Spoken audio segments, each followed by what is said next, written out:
Hello and welcome everybody to episode 58 of Comic DNA, on which we will be discussing Blacksad, A Silent Hell. That is the second graphic novel published by Dark Horse. And with me today I have three very special guests. First guest is somebody who has been on the show numerous times, maybe my most recurring guest. I'll have to compare him to the episodes I've done with my good friend Alex Harner, but we have with me not Alex, but Mr. Gabriel Dunston. Gabe, thank you for being on the show. The pleasure is all mine. I've come to suck the class out of this joint like a vampire sucks the delicious juice. Yes. We have Gabriel Dunston, or as he's known around my editing booth, Gabby Dunston, because my goodness.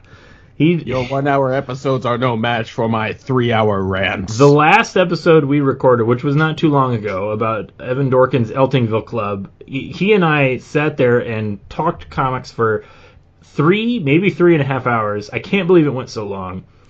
And I was able to edit that episode down to 1 hour and 15 minutes. And thank God you did. It was a great, very listenable episode. It was made listenable by cutting out all of Gabe's rantings. I didn't feel good about that, but at the same time, I did. It was necessary. So, Gabe, I'm glad you're here. Second guest, of course, is my good friend and hetero life mate. You all may have heard of him, a guy by the name of Ed Bickford. Ed, it's been a while since you've been on the show. You can't see it, but I'm giving you the devil's horns right now, man. Right now. Well, thank God Gene Simmons dropped his lawsuit, and he's not trying to trademark them anymore. So you're free to do the devil's horns as much as you want. Thank God. And now, my good friend and hetero life mate, Ed Bickford, he and I have worked on a couple of comics together. We just recently finished our comic, The Birdlander, which I have been posting about on social media, so you may have seen that. And I'm going to go ahead and say that that's the biggest reason that Ed and I haven't been doing podcasts. I won't let him be on the show to talk about comics because he doesn't have time to read comics. He's too busy drawing them. And it's kind of hard to do that podcast when you're chained up in some guy's basement. That's right. But it's paid off. We got the book done. I'm pretty happy with it for the most part. I mean, there's a few things I think... I don't want to talk about that right now, but I'm just kidding. The book's great. You said it was a good size. Yeah. And, of course, we've got so many other projects that we're working on. Ed, we've got to get finished on that Troubleshooters, our Birdlander spinoff. Mm-hmm. We've got to do that, and then we're going to get started on a new book. We haven't really made an official announcement, but it's not exactly a secret either. The next book that Ed and I are going to do is called American Chop Suey.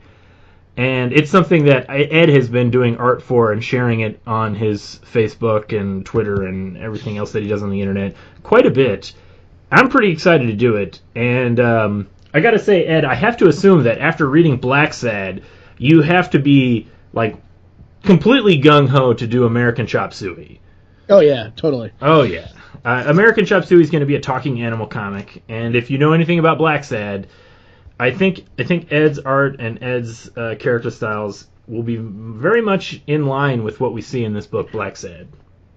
Tonally, maybe it's not the same, but I think artistically we might see some similarities. Yeah, most definitely. Yes, and I don't want to leave out our third guest here, making his debut on this podcast, somebody that I am just in awe of his artistic ability. I haven't had a chance to do a lot of extensive work with him, but I've hit him up for a few pinups, some commission work here and there, and I got a little secret project kind of in the works that he and I are working on. I'm not going to make an official announcement just yet because we're just not at that point yet, but I'm very pleased to welcome Mr. Levi Hoffmeier. Levi, thank you for being on the show. The crowd goes wild. It's quite the introduction. You kept saying your life partner and hetero partner, and I kept thinking, I hope that's not me. I have a very different view of our relationship. Right. Yeah. Well, I like to think of myself as a realist, and while Levi and I have gotten to know each other a little bit through every time that we see each other at Planet Comic Con in Kansas City, you're correct. We haven't had a chance to really kind of get into that working relationship that I have with these two jokers that are also on the show, Ed and Gabe. But and technically, we've seen each other at Project Comic-Con in St. Louis a number of years ago. That was actually the first time I met you. Yeah, you and Sarah walked up, and Sarah Rude, and walked up and gave me a comic. Yeah, that was it. That's a lesson for everybody out there: how to make connections, make a comic book, go to a comic book convention, and give it to people. That's how you meet people that you will talk to 5, 6, 7 years later. Wait! You're not supposed to just like Deadpool and act like a dumbass? Oh, Ed, you're getting ahead of the game here. That's a different podcast we're going to complain about. Sorry. That's our big wine fest. Everything that we hate about Comic-Cons. But this one is not about things that we hate. This episode, is about things that we like. If it's about things we like, why are we talking to you? Oh, gosh. It's going to be one of these kind of episodes already, huh? I think so. Would you like some aloe for that burn? I'm going to move right past it because I don't want to leave Levi hanging. Now, Levi, I've had Ed and Gabe on the show, and we've talked about the stuff that they're working on. But when we first met, you were just talking about that Project Comic-Con in St. Louis. That was before you even had an issue of Mayflower out, I believe. I think I just got a sketchbook from you that time. Yeah. I probably just had a little sketchbook, and that was when I first started doing cons, and I was just selling kind of prints and commissions. And Mayflower was still in my head, though, because it actually started as a video game in the year 2000. I want to say 10, but it might have been late 2009, because with a friend that actually knows how to code a game, and I was doing the writing and concept art, and then we kept trying to make that happen, and it just, life was getting in the way and stuff, and it takes a long time to just build, prototype alpha builds of, even just a smartphone game, and I had all this concept art built up and adapted my, especially the first issue, I was directly adapting my video game script into a comic book, and now it's sort of kind of taken off on a life of its own. So, yeah. So well, that's what I'm working. I think your Mayflower comic is fantastic, and I've told you this on multiple occasions. Anybody that watched my Planet Comic-Con video that I made a few months ago about the, what year is it, 2017 Planet Comic-Con, I forced Levi in front of the camera and made him talk about his comic. And I can definitely see how it started out as concept art, because you definitely have a full painter style to your art. Oh, thanks. Yeah, I was trying to really right after college go for concept art jobs, and flying out to Seattle and doing interviews and crap. And with a comic book, you can just actually make stuff and not have to rely on giant companies to hire you or, be reliable. And then if you decide to make a comic yourself, you don't have to worry about other people disappearing off of the comic project. So, boy, I could tell you a few stories about that, but that's why Mayflower is a solo project. There are comics that I've done that no one has seen because I got the art done and everyone else disappeared. So right, man. So we will definitely have to do another episode, just shooting the breeze about comic stuff and complaining about comic book artists and writers and how they're all unreliable.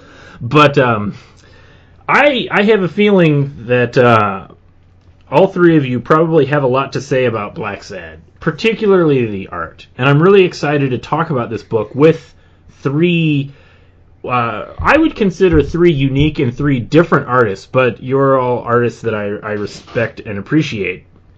You have terrible taste.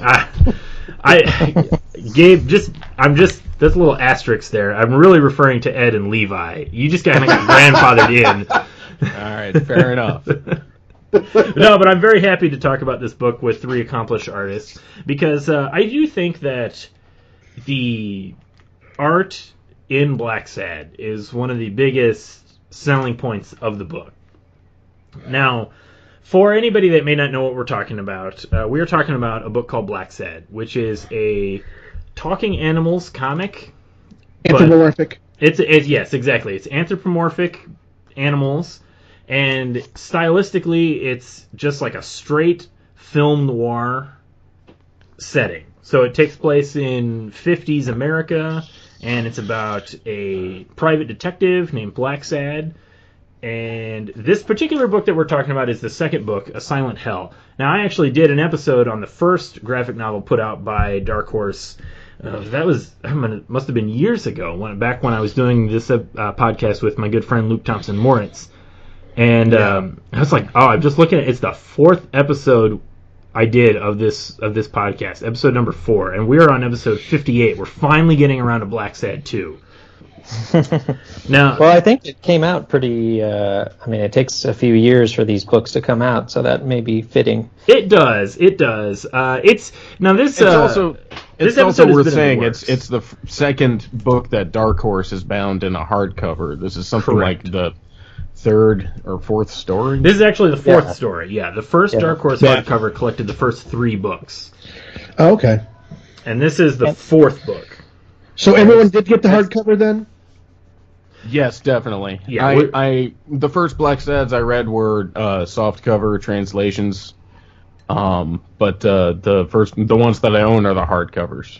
Okay, cool. So did you guys read the watercolor story after the comic, and then read the two short stories in the back as well? Did you read the whole book cover to cover? Mm-hmm. I did. Yeah. Hell okay, yeah. cool. Oh, cool. I had a feeling that you guys would really like the back matter that was put in of the artist talking about his style and the samples he was doing to kind of get the pages looking right. Oh yeah. I enjoyed it too. I don't mean to imply that I didn't. I'm not an artist. I wish more people would do that to their books. It was awesome to hear his theory and why he did certain things and colors and stuff through the whole story. It was pretty cool. Mm-hmm. Yeah, I was freaked right out with how much work went in before he put paint to canvas. I'm just sitting here reading all of his behind the scenes. I was like, you basically drew the whole book 4 times? Is that what you're saying? Yeah. Yeah. It's both a lesson in, oh, no wonder they take so long, he wastes so much time, / oh, this is what you have to do if you want this kind of quality. That's why it looks so good, yeah. Yeah, it was really just that portion, just kept making me more and more angry, just because I'd be reading these things and he'd be like, all this technical color theory, and then it's like, oh, this is the stuff that takes me years to figure out. So, yeah, it made me angry for other reasons. I was really impressed the way he had multiple versions of the panels in the back, like showing his different studies to see styles that he wanted. Because let me tell you, as a writer who has hired artists before, I have a hard enough time getting artists to send me like a thumbnail of what they want to do for the page before they just send me the full inks. I'm not talking about Ed here. Maybe a little bit. But different people work in different styles. But I agree. Yeah. I was impressed at the amount of what would you call it, pre-work that he does. I mean, he's illustrating full panels, almost full pages in different styles. Just kind of see what he wants and to test the different colors. Because I think go ahead, leave it. Just his second study out of 4 is better than a lot of comics you see coming out. Right. Yeah. Yeah. True. I liked him as he would say, I liked my second study better than what actually got to print, the panel he was talking about, because there was a few panels he did, it didn't come out as good as my sketch did, but, I'm like, oh, I didn't, and I was like, I don't feel so bad now. Right. But I did read that, and I'm like, the book is magnificent, but I'm like, oh man, that's way too much work just to get a comic page done, dude. Yeah, like it's watching it for me is different because there's a different. I have a different approach where some people they have to draw it before they see it, whereas like for me thumbnails are much more like a chess move. You have to see it all the way through inside of your head before you make the move. So seeing how many thumbnail sketches, and in my head I'm like, as good as this guy is, he can't conceptualize inside of his mind before pencil meets paper. He has to see what the pencil does first. Does that make any sense, or did I just totally. I think what a lot of, from just what he writes, a lot of his experimentation is more dealing with the medium that he's using, because he's constantly, he's talking about the process of not the composition that he's changing, but how he's applying the medium. And, when you're doing traditional medium, that is a little harder to, you really just have to sit down and do it to see how it looks, rather than digital where you can tweak things, Most of it looked like color studies to me. Yeah, that's what I was about to say. That's a good point that you bring up, Levi. He's pretty confident in his page layouts. I think there's a point even where he says, he talks about the sequence with the character Weekly, the ferret, where he meets the skunk Rose at the bar, and he almost has like a match made in heaven moment going on. And he talks about how he almost just jumped straight into that page without doing any like preliminary work or any layouts, because he was just so confident in it. But then he was happy that he did a panel beforehand to kind of test his colors.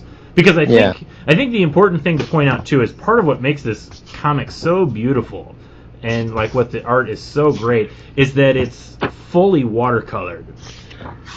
So it's not digital coloring. It's not, except for the pinstripes on one hippo's yes, one page. I was like, finally, got you. I got you, son of a bitch. I got you. Yeah, not so it should be said. Now. The artist Juanjo was originally a Disney animator, and Disney animators, the number one and number two things that they hate are sequins and pinstripes, because they have to animate every single sequin and every single pinstripe. Yeah. But so that was the thing that he talked about. I kind of talked about what you were brought up, Gabe. It's not so much like the composition. Like, I think he's pretty confident in his composition, but it's just sort of testing out the colors, because it's all about making the whole page work, like with the color palette that you want for the scene. Well, he was looking for the right mood and the right, everything, because he actually went through the hippo's suits. If you saw that one part, the suits where there was a light suit and a dark suit, and he liked the light suit, but the writer said, he kind of looks like a mafioso guy with that lighter suit. So he was like, oh yeah, you're right. So they went with the darker suit. Officially not capable of seeing these nuances. That's a good point. We should say not. That's. I don't think everybody really understands that. Gabe, you are in fact colorblind. Is that correct? Yes, sir. So I wonder, that's got to be so strange. Not to just like gawk at your disability or anything, but the strangest part about it is how difficult it makes it to find gainful employment. Well, that's a whole different podcast. You and I, we'll do a podcast about that. That's okay.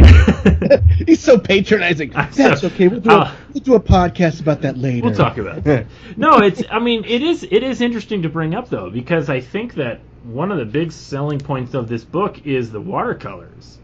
So, I find that interesting about how you see this book, Gabe. Did you want me to comment on that now? Well, you can if you want, or we can just skip past it and we don't have to talk about your. When I get out of seeing the watercolors is it adds a lot more texture that you don't see, especially in digital work, and B, the number one thing that it does is it's applied with a brush, and a brush does things that a computer can't do, no matter how well it's mimicked. Adds a human element that's also really enjoyable, and the number one thing is he is in a position to play with light. Like photography directors for movies, that's their whole job. It's like your job is to capture the light, so play with where you're putting all of the lights in the room. And painters, from my time in art school, painters, that's the number one thing they talk about. Where is the light? What is the light doing? And the reason that I went into comics in the first place was like, oh boy, I can just do black and white line art, and I don't have to worry about the fucking light. And here comes Blacksad with Juanjo's beautiful artwork, and I'm like, oh, this bastard's showing us all up with his beautiful light. Yeah, the lighting is I'm currently working on Mayflower, a scene that is a sun setting, and there's also multiple light sources behind the main characters, and they have to turn and move around in this area, and it's blowing my mind right now, just trying to keep it all straight. And the scene where he's at a cafe talking outside, and you get the shadow play from all of the foliage. That was just amazing. Yeah, that's a fucking magic trick. Yeah, I looked at that, and I was just, my first thought was, this is stupid, because it's so good. That was also my first thought. Yeah, why would you just like put yourself through the rigor of trying to illustrate it like this? Because you can, brother. Because you can. I mean, Because you know why? It looks incredible, and it looks unlike anything else you see in the average comic book. You know. Yeah, I tried one panel in the first issue of Mayflower with one of my whale frogs having leaf shadows over his head, and it just didn't look like that. You know, it looked like a texture or something else. It didn't look like shadows from leaves, and that's really hard to do. He's able to somehow put those shadows where you can tell that it's a shadow, and also preserve the colors underneath the shadow, which is that's what's crazy. Yep. Sorry. No, you conversation. You are right. I'm just like, I'm trying to think of how can I say I agree. It's amazing without just saying yes. It's amazing. And those panels that he talks in the behind the scenes section, like those roughs are really good too. Yeah. And So now. Go ahead. No, I was just going to say, now, should we switch? I probably shouldn't bring it up if we're not switching into the story aspect yet. I was going to bring that up. I wanted to talk about the story, but we can keep going if you had anything else you wanted to say about the art while we're on the subject. One question I'll put toward you guys. One thing, I don't think I specifically mentioned this, but Blacksad, part of what makes it really different from a lot of American comics is that it is a European comic. It's published in France initially, I believe. Put on your beret and say it correctly. France. I thought you were going to say because it's good. Yeah. Well, it is good. It's so good. But I mean, like, how do you guys like evaluate the art in this book? Like, is it something that you expect to see in comics? Is it something that feels like it's too good to be in a comic book? If that makes any sense. Absolutely not. I believe that comics are a very high art form, and frankly one of the highest literary forms possible. B, the dude knows exactly what the hell he's doing comic book wise. You know, he understands the medium. You've got fine artists are how do we put this? Shitty compared to this guy. Right. Because in the fine art world, it's always draw what you see, paint what you see. If it's not in life, then you're wasting your time, which is a bullshit attitude to have. And whereas the animators and the comic artists are like, reinvent what you see. You know, push the figure, push the facial expression. You're not making a representation of what we would see. What you're doing is making a representation of how our mind's eye sees. So if you look at especially the very violent, extreme facial expressions, the characters show their expression with their entire bodies. It's incredible. Something else that's worth noting for as painterly as it is, there's line work in here, much like other comics. And comics being a matured art form ought to have artwork like this. I mean, if Alex Ross can give us a fully oil-painted graphic novel, why couldn't we also have a watercolor? Why aren't there more of these? I thought Alex Ross was watercolor. I thought it was oil. I thought it was watercolor. I thought he was watercolorist the whole time. All right, deathmatch. Whoever wins is correct. I'm gonna. Goodbye. I'll make it. I actually do not know on Alex Ross. So. I'll put out a call to the nerds of the internet. Settle this debate.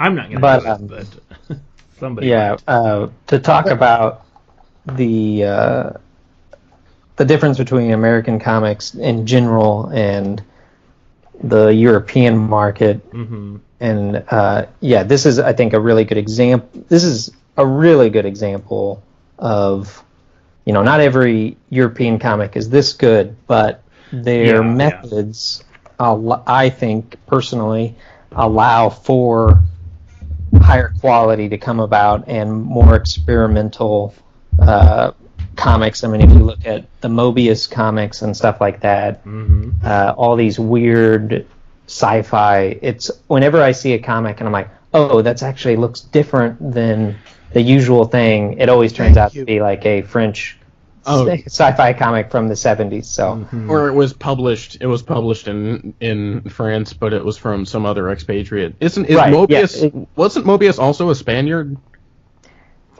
No, he was French. I think his name is Gerard. Just Jean Girard. While we're on the subject, Juanjo is a Spanish transplant. Right, I think they're both they? Spanish, and they just get it first published in France because of how the market. Because of the market, the France market is large. Like most European creators aim towards France, the way American manga kids have dreams of moving to Japan. Yeah. Well, I've lately been actually thinking about how I do Mayflower because, and I brought it up intentionally earlier on when you introduced me because I'm going to be referencing it not out as promotion, but because this Blacksad volume actually deeply affected my approach to Mayflower and Blacksad as a whole, because it was only, I think, a year and a half ago, probably maybe 2 years, that one of the girls who worked at the comic shop that I go to just said, "Have you read Blacksad?" I said, "No, I have no idea what that is." And she handed me her copy. I took it home, read it, was just like, "What? How? What?" And how does this exist? Ordered volume 2 and 3 and started researching the more European I'd read randomly different things, but just the approach they have. Generally, I feel like it respects the medium a little bit more and allows it to be of a higher quality and experimental and gives more authorship, control to the authorship than your average American comic, which is so tightly bound to schedules and many other factors. Just the way they do the text in Blacksad, it's like hand done by the artist, and not necessarily lettering, but the bubbles. Okay, yeah. Yeah, that's what I mean. And that was one of the big things. I immediately stopped using Illustrator and started. I'm still doing it digitally, but I started hand drawing my speech bubbles for Mayflower because of Blacksad. And awesome. So that's just one of the ways that it just, I went home and I was like, this is the way to do it, because when you do that, the speech bubbles become integrated better and they become part of the flow of the page. Yeah. And make it more organic. Yeah. I just think the European, the comics, the aesthetics, their aesthetics are way better than American comics by far.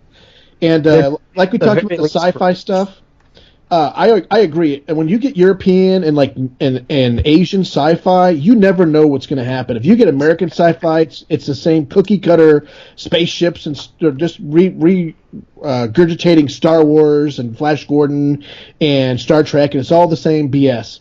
And when you get something like European or manga and it's a sci-fi comic, I mean, look at Akira. I mean, you don't. It's just off the wall and it's out there. It's outside the box. I mean, there's no box at all. It's just I like it better than I love them better than more American comics. And I think the art is actually revered better than just in American comics. Disagree. Yeah. Oh, dissenting Disagree opinion. on both points. Oh no. All right, now look, Blacksad is clearly the gold standard. This is the best art I have ever seen in a comic. But I've been, if you look at when people say American comic books, usually what they mean is superheroes. But think of American comics as a whole. I said a whole. That's the cheapest laugh you're going to get on this show. I'm sorry, my wife always does that. I can't help myself. If you look at American comics specifically, just look at the indie comics. There's so many out there stories that you won't read anywhere else. The artwork is incredible. Indie comic people take their time. And in terms of adherence to deadlines, no one on the planet is more under pressure with their deadlines than Japanese comics. Nobody else on earth. Japanese comics are made... The lead artist is more like a movie director, and they have to hire out so many assistants to make their stuff happen on time. They've got to pull a full issue together in a week, not a month. Oh, see, I was talking about the story and the ideas behind their sci-fi, not the comics themselves. Oh, I'll take you a step further, sir, because Akira is an anomaly. Akira throws off the Japanese, too, because it was so creative. But if you read enough Japanese comics, all of their sci-fi goes in the same direction. Everything is almost always some version of samurais in space, the way that everything we've got is some different version of either Star Trek or Star Wars. They repeat their stories just as much as anybody else, if not more, because the Japanese storytelling is so steeped, and Japanese culture is so steeped in the concept of tradition as opposed to actual tradition. Okay, moving on to something pertinent. One of my favorite comics heroes is this is on topic. One of my favorite comics heroes of all time. Her name is Jessica Abel. She and her husband were indie comics pioneers in the early '90s. They were some of the people putting out the really, really good literary slice of life stories. And she and her husband have residencies at a university in France. So her latest book, Trish Trash, is a bande dessinée book. And following her and reading about how comics are made in France in that market, it's actually not very different than the market here. They're much more laissez-faire about their deadlines, but in terms of the time that goes into it, that's pretty much the only thing that's different. They take more time, which means they don't get a whole lot of things finished, which means a lot of the stories that do end up coming out are weird retellings of Mobius or Tintin. Right, and I was saying, what I was saying earlier was more referencing that it just allows different types of stories. Certain stories could exist in that atmosphere much better, or just exist at all, than it could here. And it's not that it's one's better than the other. It's just that there's just certain traits that bring out different aspects. And I don't think Blacksad could exist unless it was made, all. It would just be a fluke if it did. And yeah. Well, I get what you guys are both saying, and I kind of agree with Gabe. I don't want to fall into that easy sort of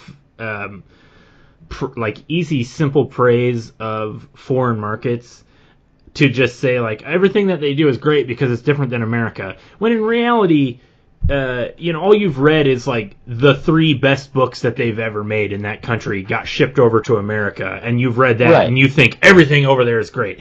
I went through this with anime. Like in the 90s, the only anime that you watch is Ghost in the Shell and Akira, and maybe you saw Dragon Ball Z and Ranma 1/2, but you pretty much saw like Sailor Moon. Sailor Moon. Okay. I'm talking pre Sailor Moon, but I'll allow it.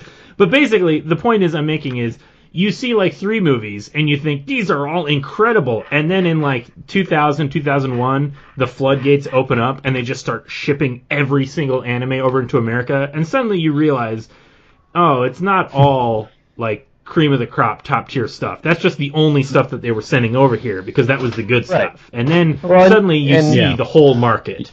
Yeah, and also some of that stuff was later on, and so we were seeing the earlier works. That was the pioneering stuff, and then we were getting more the stuff that was the time delay was different. Yes, I agree. And when I'm saying this about the difference between the markets, Blacksad's like I own like 5 French comics. So, I mean, it's compared to the 2,000 American comics. So I'm not dismissing anything. I'm just trying to... But saying... I do get what you mean. I get what you mean. Because, honestly... I'm just talking from personal experience with Mayflower, because it takes me so long to make, and I feel like... I'm currently feeling like I think I might actually have better luck pitching it to a European... publisher than a Ed and I have had this conversation about our comics. How did that conversation go?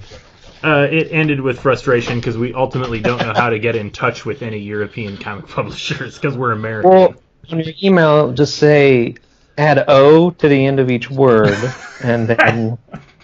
Wow! Is that when you're Canadian? It's a Spanish. I know what I'm talking about. Oh my God! All right, I'll go with that. That's not a lie. I really did take 6 years of Spanish, and I remember absolutely nothing. So. Well, I took like 10 years of German, and I probably remember even less than that. So. But one other thing I wanted to talk about the art. We talked about the European sensibilities of this art. One thing that I do love about European comics, and this is just kind of a general thing, is I love that European comics are very proud to be comic books. And this is what I mean by that is I'm kind of specifically referring to the phenomena that happened in American comics in the early 2000s, when a lot of the hit comic book creators, writers, and artists were very, I don't want to say obsessed, but they were very like keen on presenting their comics as almost like movie stills. I think the term that gets thrown around is, of course, decompressed comics, where you see a lot of comics that have 3 or 4 panels per page, no sound effects, very no thought bubbles. It's all very straightforward. It looks like it's made to look like a movie rather than a comic book. Birdlander.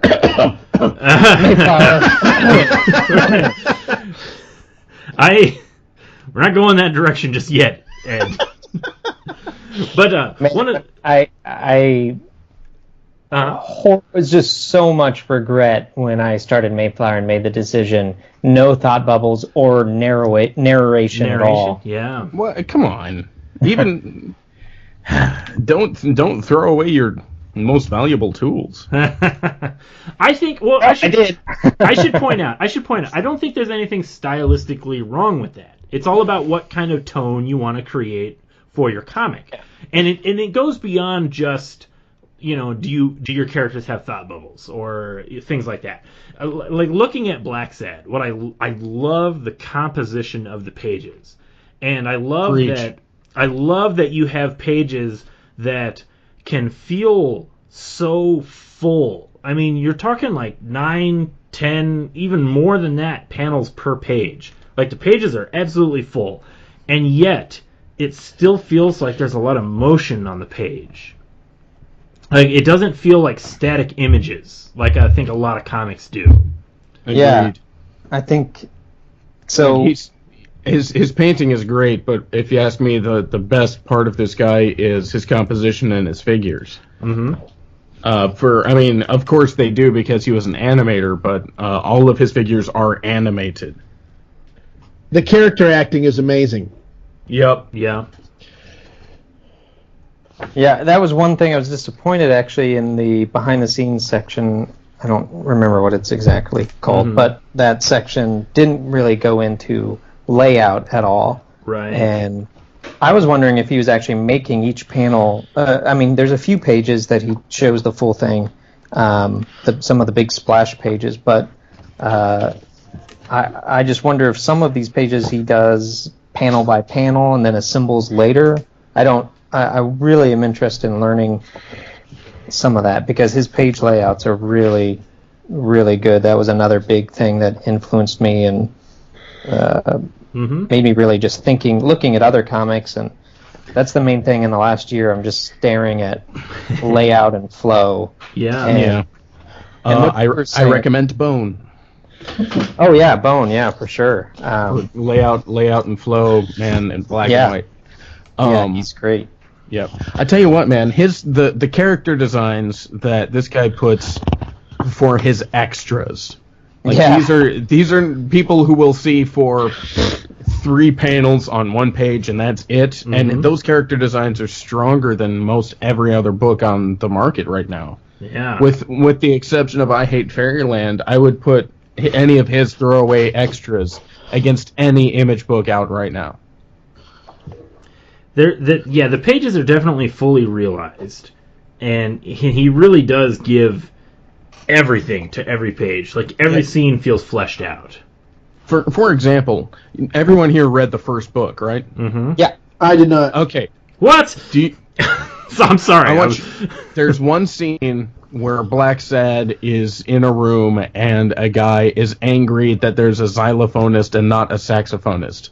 Can you remember the face of the xylophonist? Which book was that in? The very first one. In the first book. I mean the first story. I'm sorry, not the first book. Very first story. Oh, okay. I don't remember it offhand.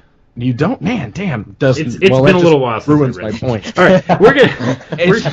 It's a big-eyed lemur with this perfect deer-in-the-headlights look on its face as he's getting chewed out by a walrus. Okay. And I can see it in my mind's eye so clearly at this moment, and I am very dismayed that I'm the only one who can. It's been a little while since I read the first book. Yeah, I read it a while back, and that's the only one I don't own because, like I said, I borrowed it, so someday I'll get my I, too, read it a while back, and you people have no excuse. I now sit in judgment of each of you, especially Ed. Yeah, I'm surprised, Ed. You haven't read the first book. You're really missing out.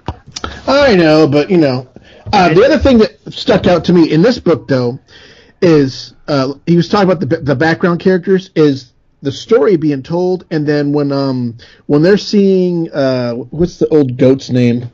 What was his name? La Chapelle?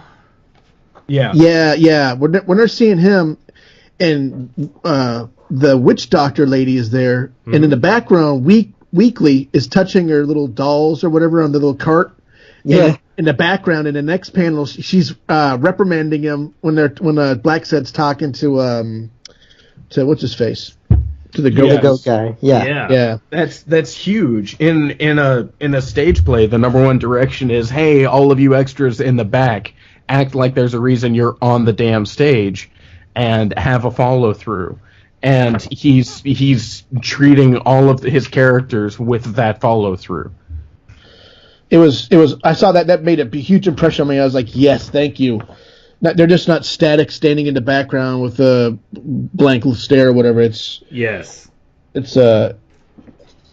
No, I agree. That's again another selling point of this is like all the scenes feel so fully realized. Like you said, there's just stuff going on in the background of every scene, and it has to be so much work fleshing all of this out, Oh yeah, I mean the street scenes, during the day, some of those first ones are just the colors are great, but also just the sheer amount of detail and realism and shadows. I mean, when you're dealing with shadows with crowds, that's just a nightmare. Right. He did talk about multiple light sources too, like you were talking about your comic. He was talking about that in the back of the book as well. During I forget what panel it was or the panels, he was talking about multiple light sources and how difficult it was to get to look right. Yeah. I think he was talking about all those candles for one example of having to deal with the light from the window and a bunch of candles inside of a room. Mm-hmm. Yeah. And how to separate the colors of that too. And yeah, it's just, see, I would have just said, okay, the blinds are shut. Yeah, it is. I just stick to my black and white lines and say, screw it, you decide where the light is, jackass. Right. It is almost unfortunate that all the back matter in this book it's just about the watercolors, which gives you a lot of insight into how he does the colors, and like we've been talking about, like you've been discussing, like the light sources and stuff like that. But yeah, it doesn't. I do agree. I wish there was more in just his general art style and his composition, but at the same time, I guess beggars can't be choosers. Well, I mean, you can also just look at the page layouts and kind of learn from just, this is what he did. So how does this work? And, right. And you were saying earlier about the flow, and also, but it still has complexity compared to a lot of comics that have static. When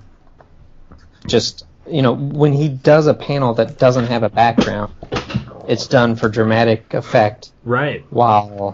And it's used sparsely, and it's used well, while, and nothing wrong with other comics that do it, but sometimes they'll do it for no reason sometimes. And a lot of comics, you deal with that. They have panel size determines how you're reading it and how fast you're reading it, and also what's happening in the panel. But he also adds, all comics kind of still do this, but he really adds how much complexity is the panel, and that will keep your eyes on like an establishing shot a lot longer than if you had just done that same shot with less complexity. Your eyes would have just kept moving through, and so it kind of adds a whole nother dimension by just how much detail it adds. Yeah. If regular listeners of this podcast, all 10 of you, of which Gabe and Ed are 2 of them, I think. Yes. We are 11. Yeah. I've been reading, my good friend Alex Harner and I have been reading the old Stan Lee and Jack Kirby X-Men comics. And we've talked a lot about Jack Kirby's, of course, Jack Kirby is brilliant. I love Jack Kirby's art. But we talk a lot about how his artistic style is really built on just economy of time. Like the deadlines that he was on, and his ability to completely work within those constraints. And so you'll see in those kind of comics, which of course, we should point out, were created 50 years before Blacksad. In those kind of comics, you will see a lot of panels without backgrounds, which are mostly just done to expedite the process. But they still work in the context of the page. And you'll see panels like that in Blacksad, but you know that it's done for dramatic effect. It's an artistic choice. It's an artistic choice. Yeah. Mm-hmm. Now, did anyone... One thing I remember most about... I guess this veers into the story a little bit, but one thing I remember from reading this the first time, I did not realize that the daytime scenes were flashbacks until like halfway through the story. I was going to had to bring go that up. back and reread it. So let's talk a little bit about the story here. We've spent quite a while now talking about the art. It's almost an hour. It's because the story's forgettable. There, I said it. That's perfectly fair. This is the 4th Blacksad book. Second graphic novel published by Dark Horse, but the first collection collected the first 3 stories, and this one is the 4th story.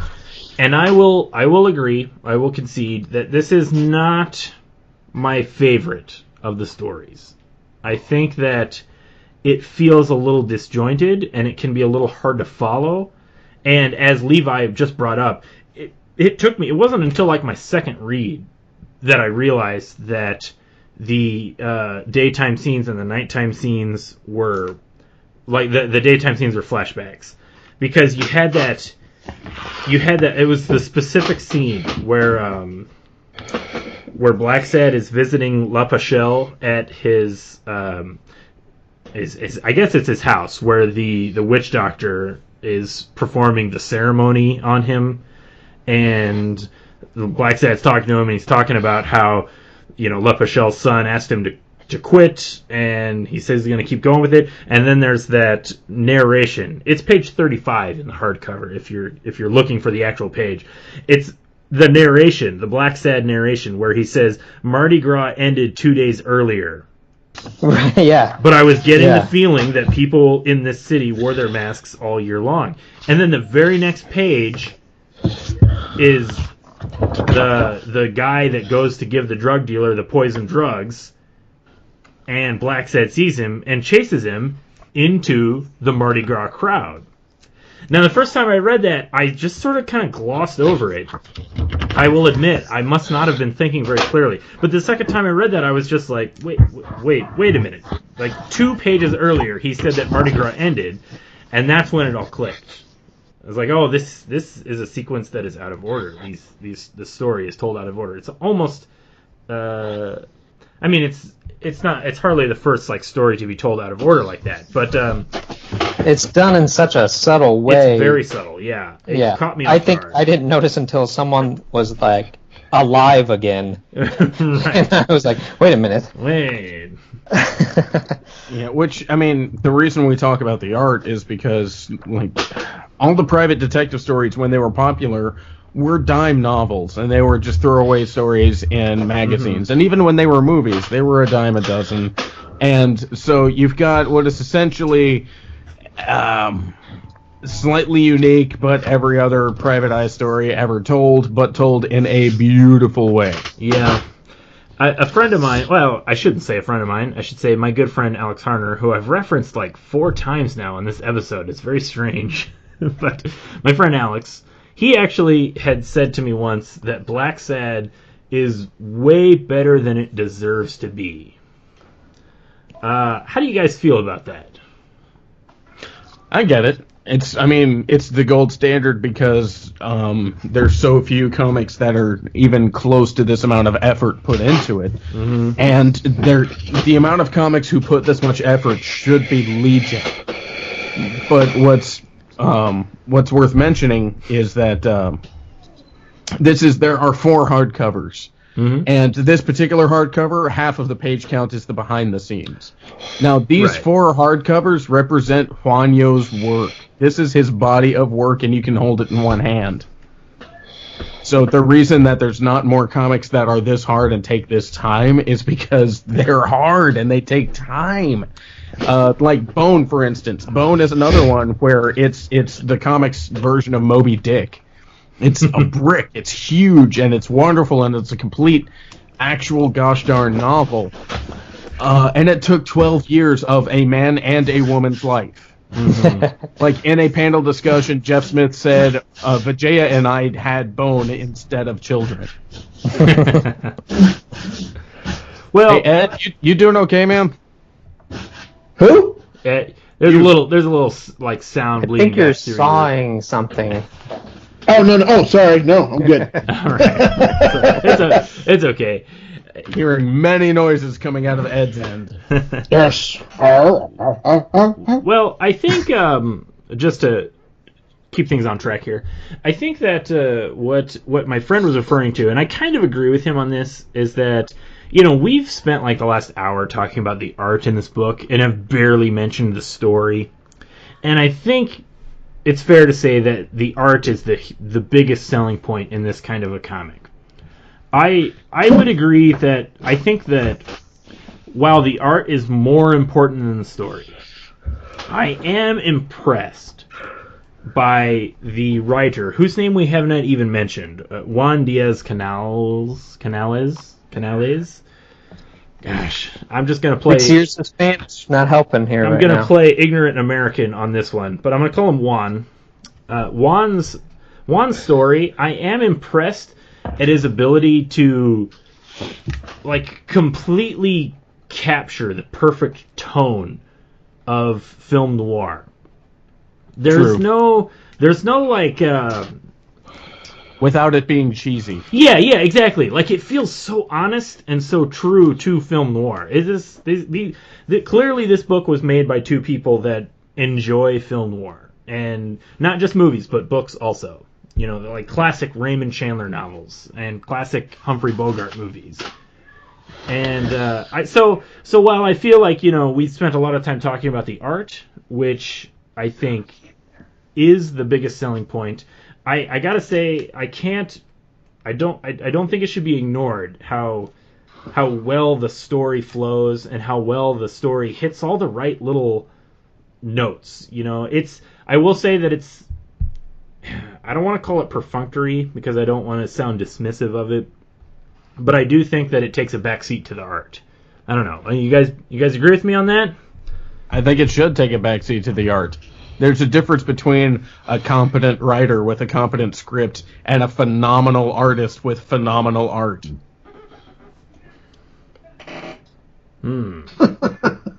Drop the mic.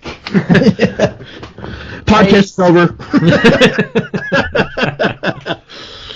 I think I've enjoyed all the stories. I think that, the art is definitely the thing that makes it, that made it so mind-blowing. Mm-hmm. But in a way, these stories have been told before, so perhaps they're not original, but they are breathing life into a story in a different way.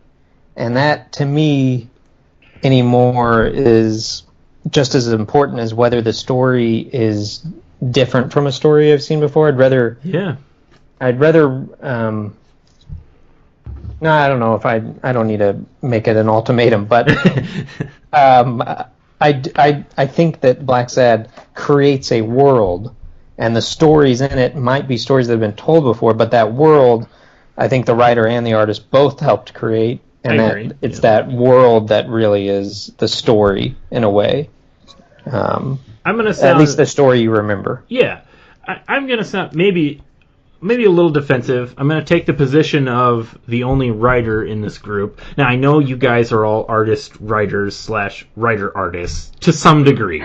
But writing is all I have, okay? So, writing is my degree, sir. Suck it. I'm going to, as the lone writer who's not an artist, I will say... Don't blame us for your failings. Oh, God, Gabe, we're not going into it right now, okay? I can really appreciate somebody who can completely capture the tone and style of a specific genre without having it like get away from them. I've been in that position before where you want to do something like stylized and it's easy to lose track of it, or kind of trying to want to do different things with it, or maybe new things, or maybe you just don't know what you're doing. And maybe I'm just admitting all of my deficiencies as a writer, but I do really appreciate how tonally everything in this book is on point. And I will also agree that I think that is 100% due to the collaboration between the writer and the artist. I think that they both came together to really just capture the perfect mood for a talking animal film noir comic. Well, yeah, and to go with what you're saying about genre, when you're intentionally writing genre, mm-hmm. when you deviate from it, it's going to stand out because the rest of the time you're sticking to those things that defined it.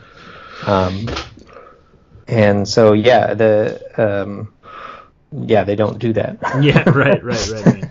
I guess that's what I was trying to say. But, yeah.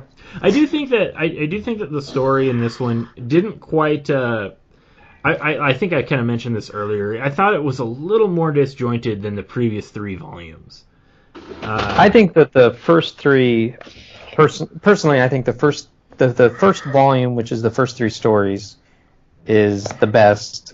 This one, all the art is amazing throughout all of them, but mm-hmm. story-wise, that first volume is the best, and then this one I felt what you were saying, disjointed, and didn't help that I didn't understand the time change. And then the third book I thought was almost too tight, and it seemed like every panel. It's a little shorter, I think, than the others. It is. It felt like every panel was very. It had to be there, and so there wasn't any chances for little asides, if that makes any sense. Well, we'll get to the third book possibly on another podcast. Oh, okay. I apologize. No, but you are correct. I get what you're saying, and it's almost disappointing. I don't know. I hate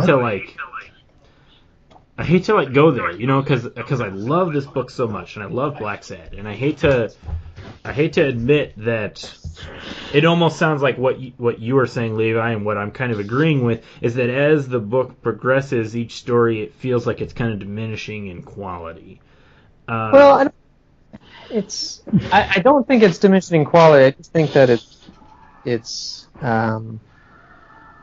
with anything. The first time you read, the first thing of it is going to be your brain's going to go, oh, this is different. Yep. And then the second thing of it is, oh, this is similar to the thing I just read. And then by the fifth time, it's like, okay, I get every episode of Doctor Who has to have a monster. Right. And you start getting used to those tropes or whatever you want to call them. Yeah. Ed's favorite word. He loves hearing me say the word trope on this podcast. We count them. I count them when I listen to them. Well, tropes aplenty in this book. It's purposefully a trope-full book. Well, it's noir. It's going to be trope-full. Yeah. I have checked out. That was too many uses of the word. but yeah, I get what you're saying. I agree with you, Levi. It does. That's just sort of a natural thing. Like when you discover something new, the more you read of it, the less new it becomes. So it's going to have almost a diminishing returns of just the effect it has on you. But and in a genre story like this, the main character doesn't really. Blacksad in book 3 isn't that big of a different. Right. Well, I mean, Blacksad himself isn't that much different from the very beginning of the series. Yeah. So I mean, even in this kind of a story, like in this book, A Silent Hell, Blacksad himself doesn't have a character arc of any kind. Like he doesn't do anything other than exist in the story and move the story along and just be the private detective that he is. Like it's not really about him per se. Right. Yeah, I mean, it's basically he's the audience. Exactly, yeah. But I have to say, I still love the hell out of it, because it's such a beautiful book. The silent hell out of it. I love the silent hell. I got it before I did. Now, story-wise, check out anymore. To bring up some more positives, I really like the vision of hell. I thought that was cool. And not just the visual of it, but that whole sequence in the writing of having that happen and him drowning, and then that weird character that saves him. I was going to bring that up, yeah. I found really interesting. Yeah. Was he in any other stories? No. I don't think so. No, I went back to check, because I reread this book, and I thought, it's just a single page. There's that sequence where it's that fun mystery cat character. Because I thought Weekly said something about him, didn't it? I think maybe in this comic he does, doesn't he? Maybe. Yeah, I thought he said because he keeps showing up in your life like a guardian. You think you? Yeah. The story ends with the whole guardian angel quip. Yeah, he says something like maybe you have a guardian angel. It's like the second to last panel in the story. Weekly makes like a quip about like you're such a tough guy, you'd think you have a guardian angel, and that is a reference to that's sort of like a what's the word I'm thinking of, a nod, anachronistic joke to that scene, right, to where Blacksad gets killed essentially, or he's supposed to have been killed by the rival private detective who attacks him and dumps him in the off the pier, and Blacksad drowns.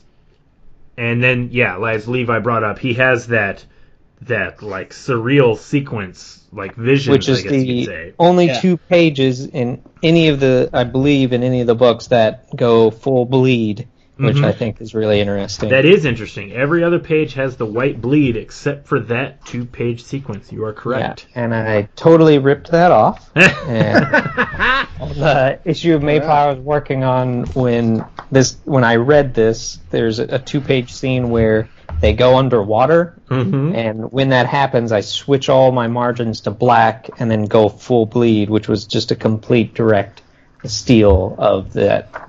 So. Well, I hate to break it to you, Levi, but this is not the first comic to utilize the bleed.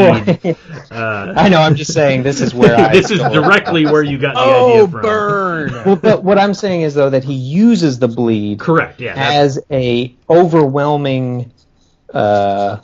It changes the composition of the page. Yeah. Yeah. It amplifies what's happening. So. I love when a comic works on all those levels. I agreed. Yeah. Yeah, and you have that sequence, and then you have Blacksad getting pulled out. Well, he's not really shown being pulled out of the water. He's just shown waking up, and he's alive, and he doesn't know why he's alive because he thought he was dying. And you have that strange cat character who's like a sailor, and he's got the tattoo on his chest of the mermaids.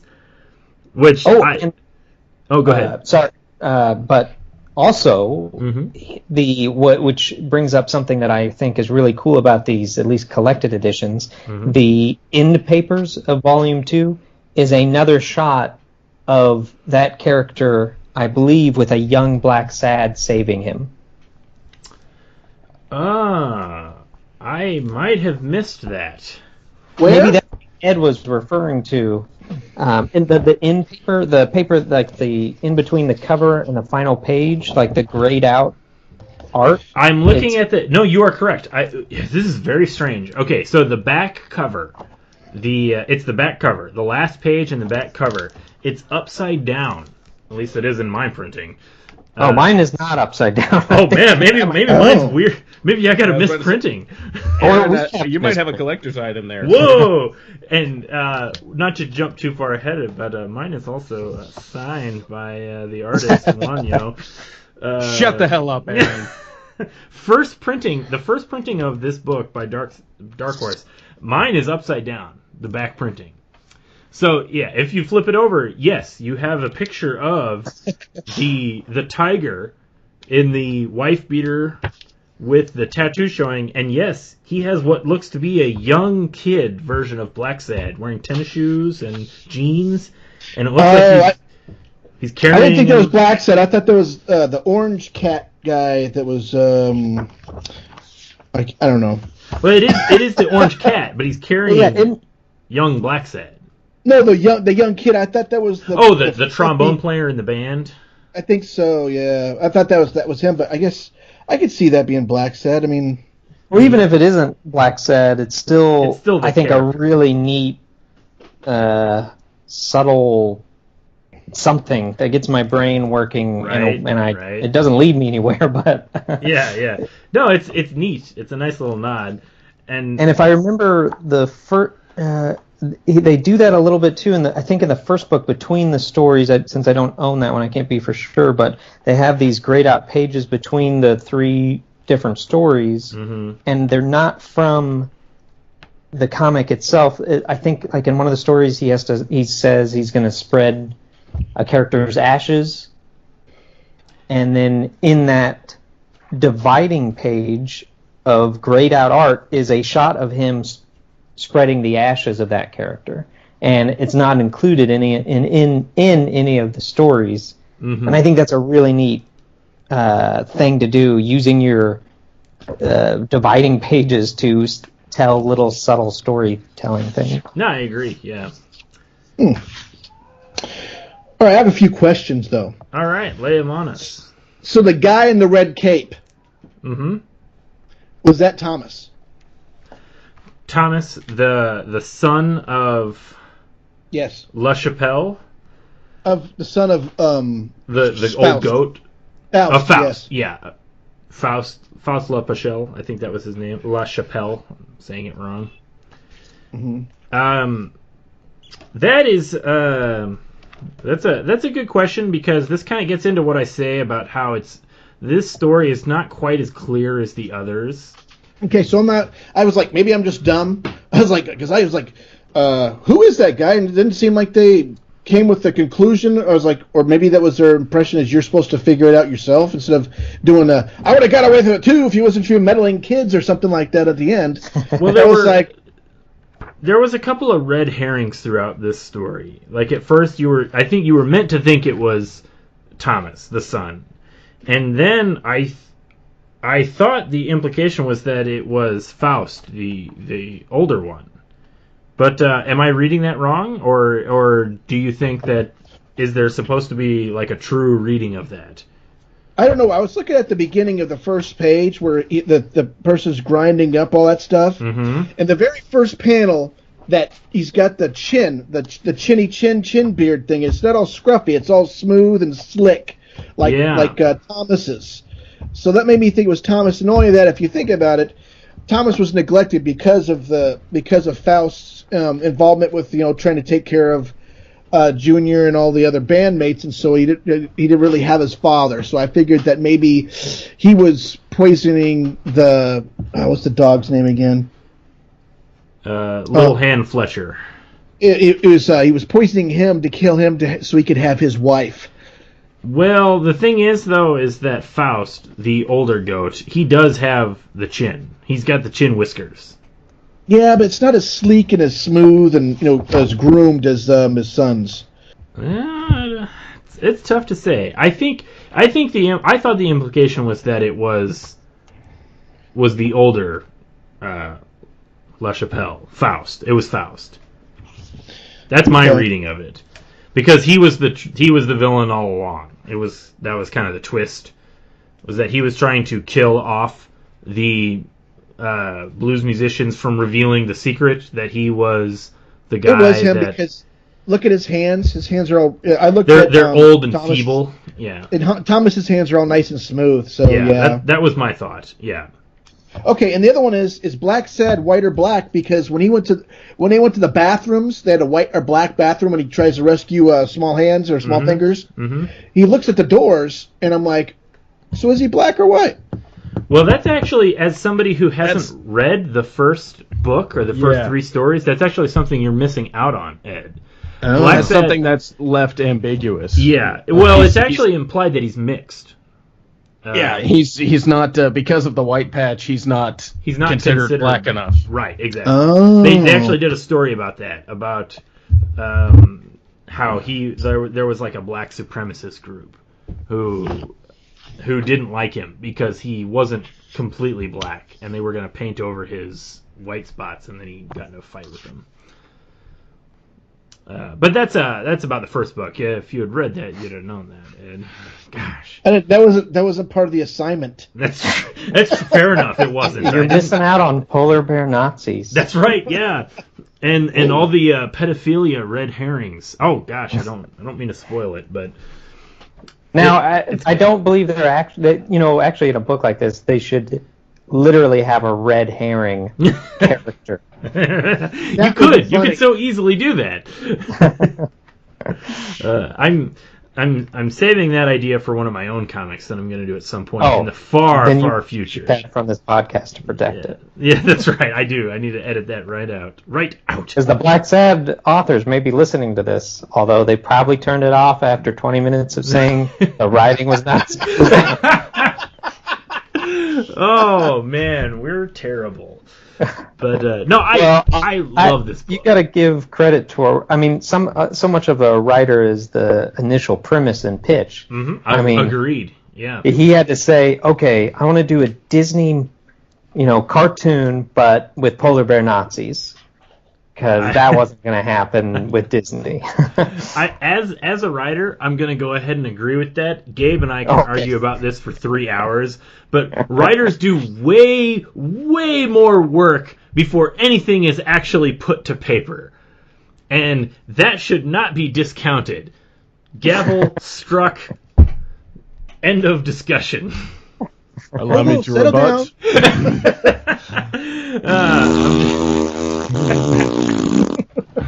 Oh, beautiful. Absolutely beautiful. Speaking as a writer, that's exactly as much work as your kind does. Oh, shame.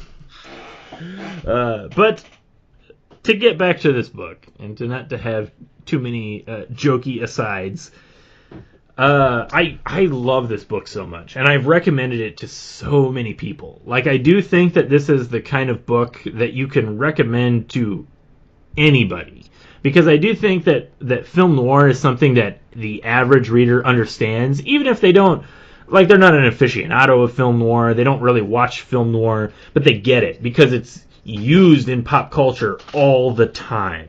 Anytime there's like even in comedies, you know, you'll see parodies of film noir. Like, everybody understands film noir. And I think the change, you filthy animal. Yeah, exactly. I mean, the amount of people that love film noir because they watched Who Framed Roger Rabbit, you know, they don't really get film noir, but they love Who Framed Roger Rabbit. Therefore, don't forget Cool World. Oh God, okay. You know, we're not going to talk about Cool World, okay? I love. Dead Men Wear Plaid. I tried watching that, but man, 10 minutes into it, it's like, I'll screw this movie. I love. Was it Bakshi that did that one? Ralph Bakshi? Yeah. I love Ralph Bakshi, but it's very unfortunate that he... This is a whole different podcast if we want to talk about animation. It's really unfortunate that I think Bakshi doesn't have like a perfect movie, except maybe going back to his earlier films. But it's really unfortunate that... He had ample opportunity to make a perfect movie. Like, just as a brief aside, Ed, Dead Men Don't Wear Plaid. That movie's awesome. But Bakshi, I was talking to this guy who was one of the lead animators when Bakshi was making one of his flop movies, like one of his worst flops. Mm-hmm. And he said he was a great pitch man. He went out, he pitched it. He had all these great promotional art that he made himself. He got the money, and then half that money went up his nose, and then half of what was left went up his nose as well, and then we made a piece of shit because we were all out of money.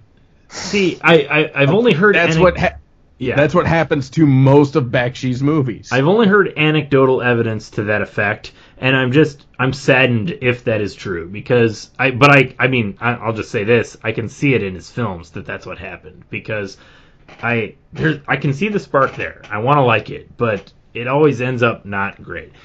But I think we're kind of getting off topic here. That's a different podcast. We'll do a Ralph Bakshi podcast. So we were talking about Cool World. We were talking about Cool World, right? No. Yeah. Wow, it's been almost an hour and a half. Levi, how you doing? You okay? I'm fine. I'm good. Okay. There was one other thing I wanted to kind of bring up. We talked extensively about the art, how much we like the art. We've talked a little bit about the story. I think the story gets the job done. I think it can't be understated how important it is for a story to get the job done, if you will. And I know that sounds almost like a backhanded compliment, but it's sort of like when you talk about like comic artist skills. Like the skill of a good letterer is that you don't notice the lettering. Yeah. And I think that's kind of the same thing with a lot of the coloring. Artists will tell, you guys will look at the coloring and look at the play of light. But I think the average reader will look at it and be like, this looks really good, and I don't know why. And I think the coloring will play an important part of that. And I'm going to go ahead and just lump in the storytelling with that, too. I think that, like, this solid genre writing really hits it out of the park in a subtle way that you may not realize. Maybe I'm just paranoid, but I see so many ways that this story could have gone wrong that I appreciate that it goes as well as it does. Well, I think the writer definitely nails a lot of the little character interactions, and that makes the comic so much fun to read.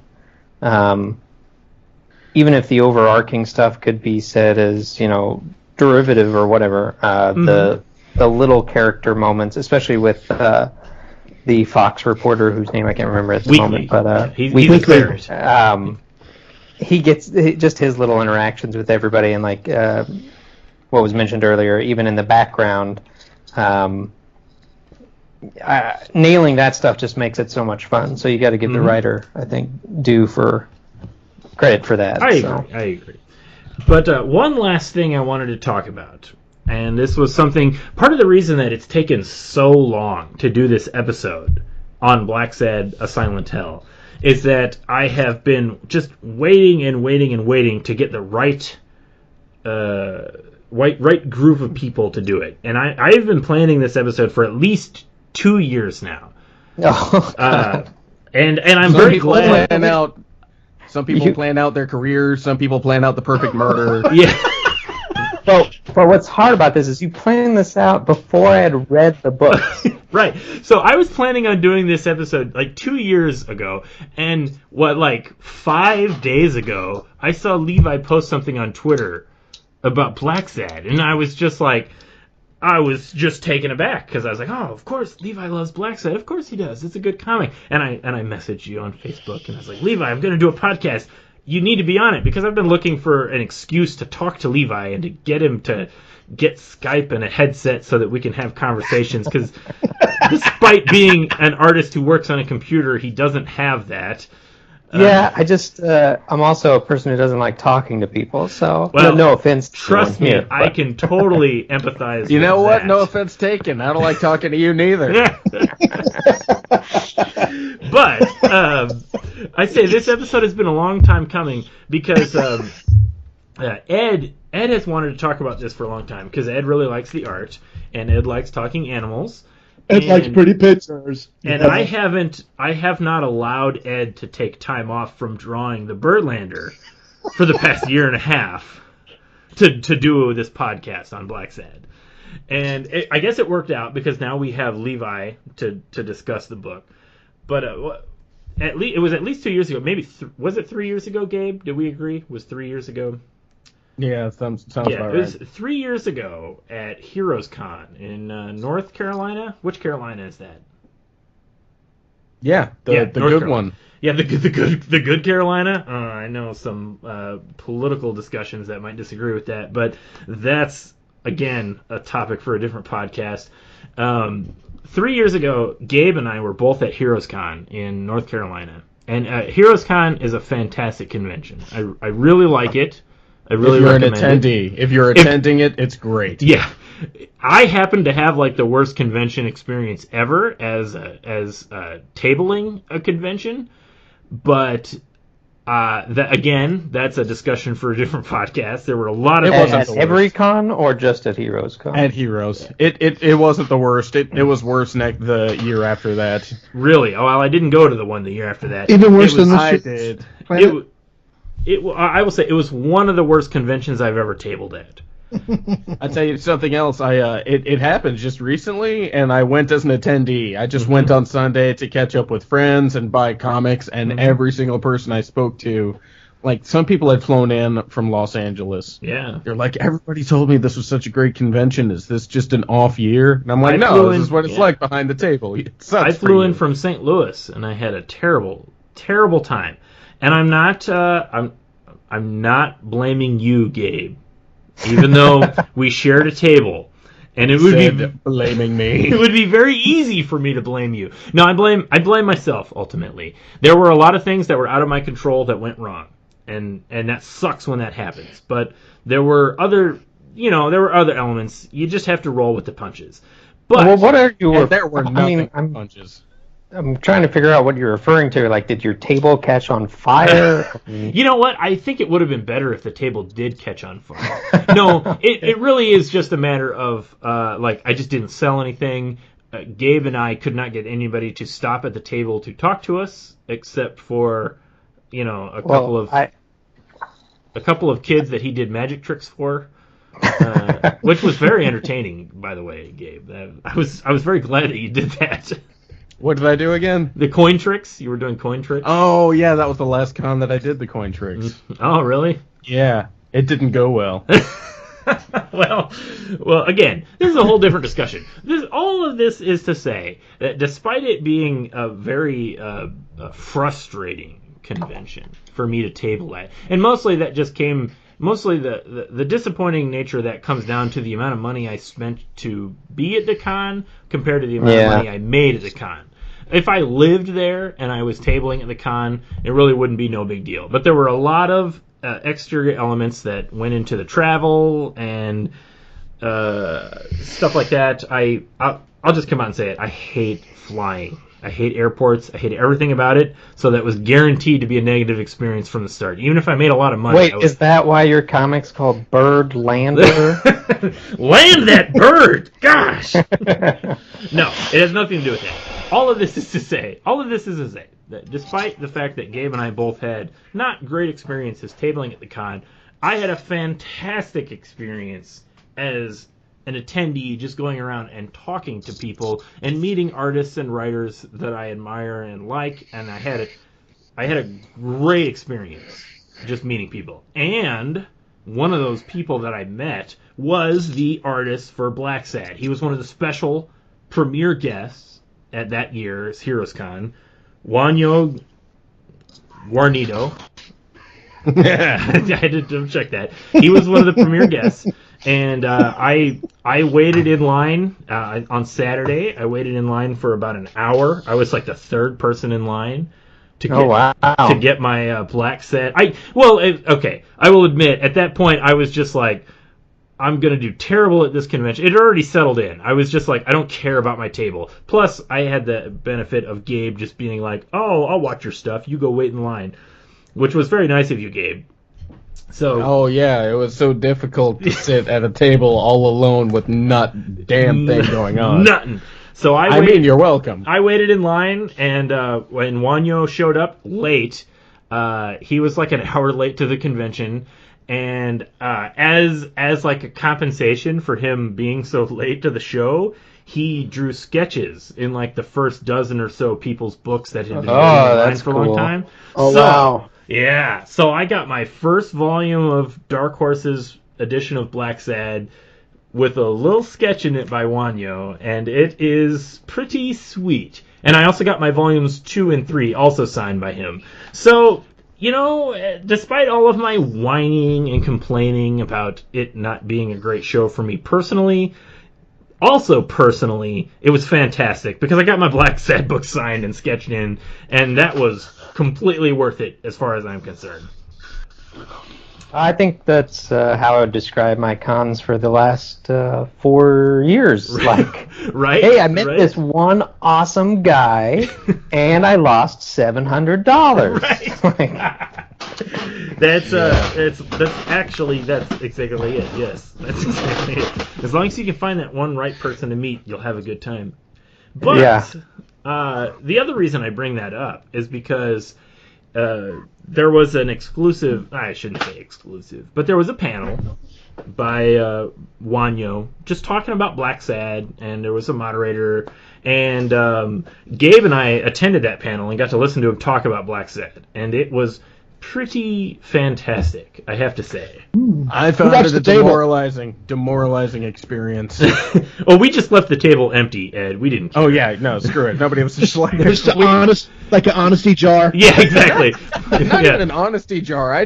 We could not give our shit away. It was like we couldn't even. People wouldn't even steal it. So it was frustrating. We go to this panel. Here's this guy discussion. Who's got at least 15 years on me, speaks 3 different languages, paints and draws like a motherfucker, and he's still more handsome than we are. Unacceptable. He was a good-looking guy, I gotta say. He was a sexy Spaniard.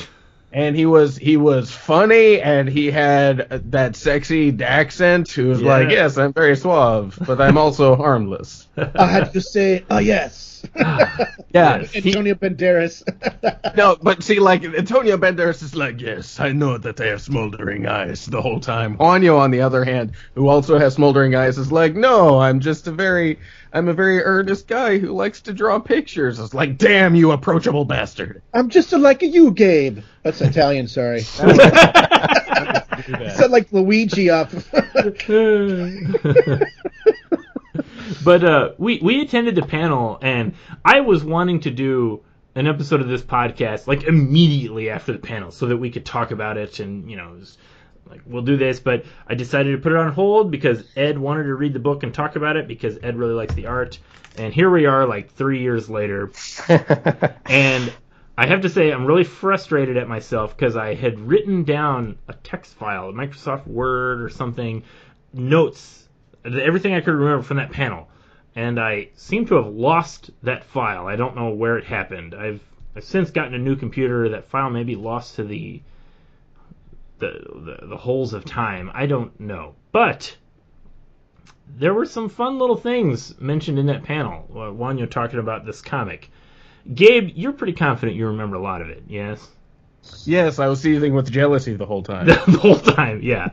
Well, one of the reasons I wanted to bring that up specifically in reference to this podcast is because Juanjo said that this book, the fourth story, second hardcover trade paperback put out by Dark Horse, was his favorite story at the time. I think they would have had the fifth story done. Maybe it wasn't published in. Oh no, it had to have been because I got it signed. So yeah, it was published. But he said that A Silent Hell was his favorite. Do you remember that? Vaguely.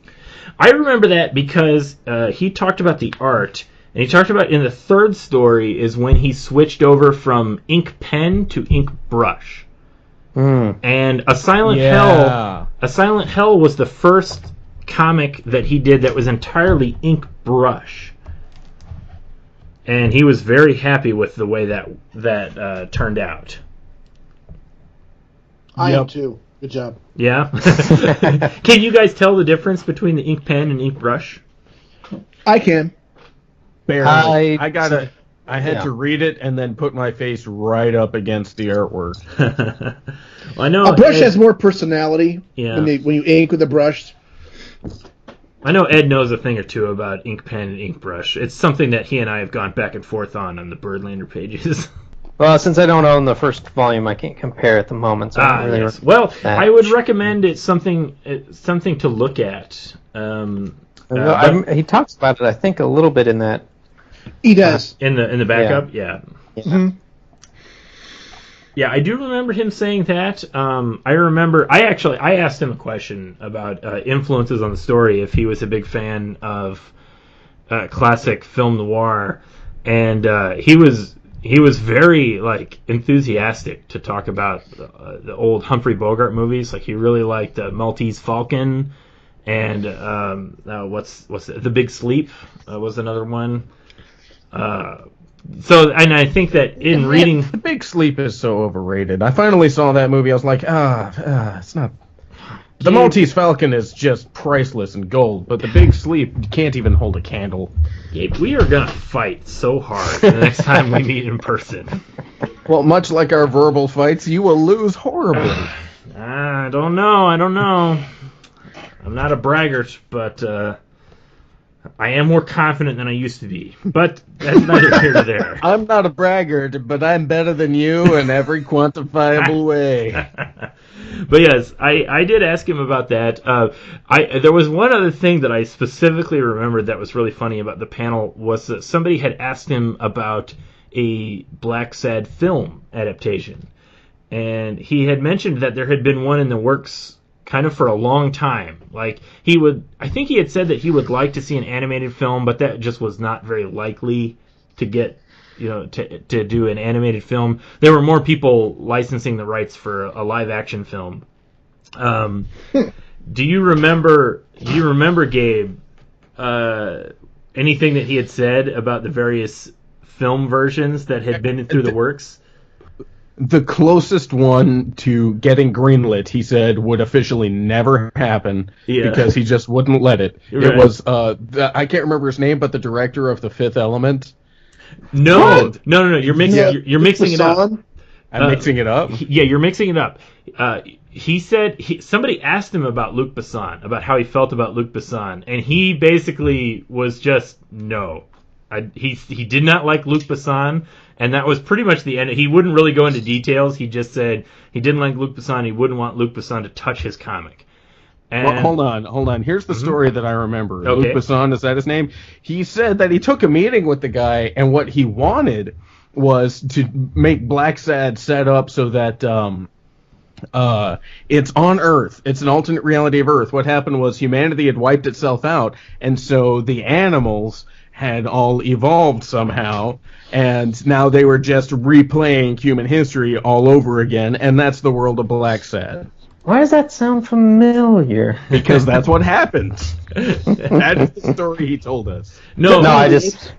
And I was referencing Planet of the Apes. Planet of the Apes, right. No, it was the closest to being greenlit because it's a director with lots of... It's a French director talking to a theoretically French creator, and he's had so many blockbusters before, and so the studio was the most ready to give that director the money.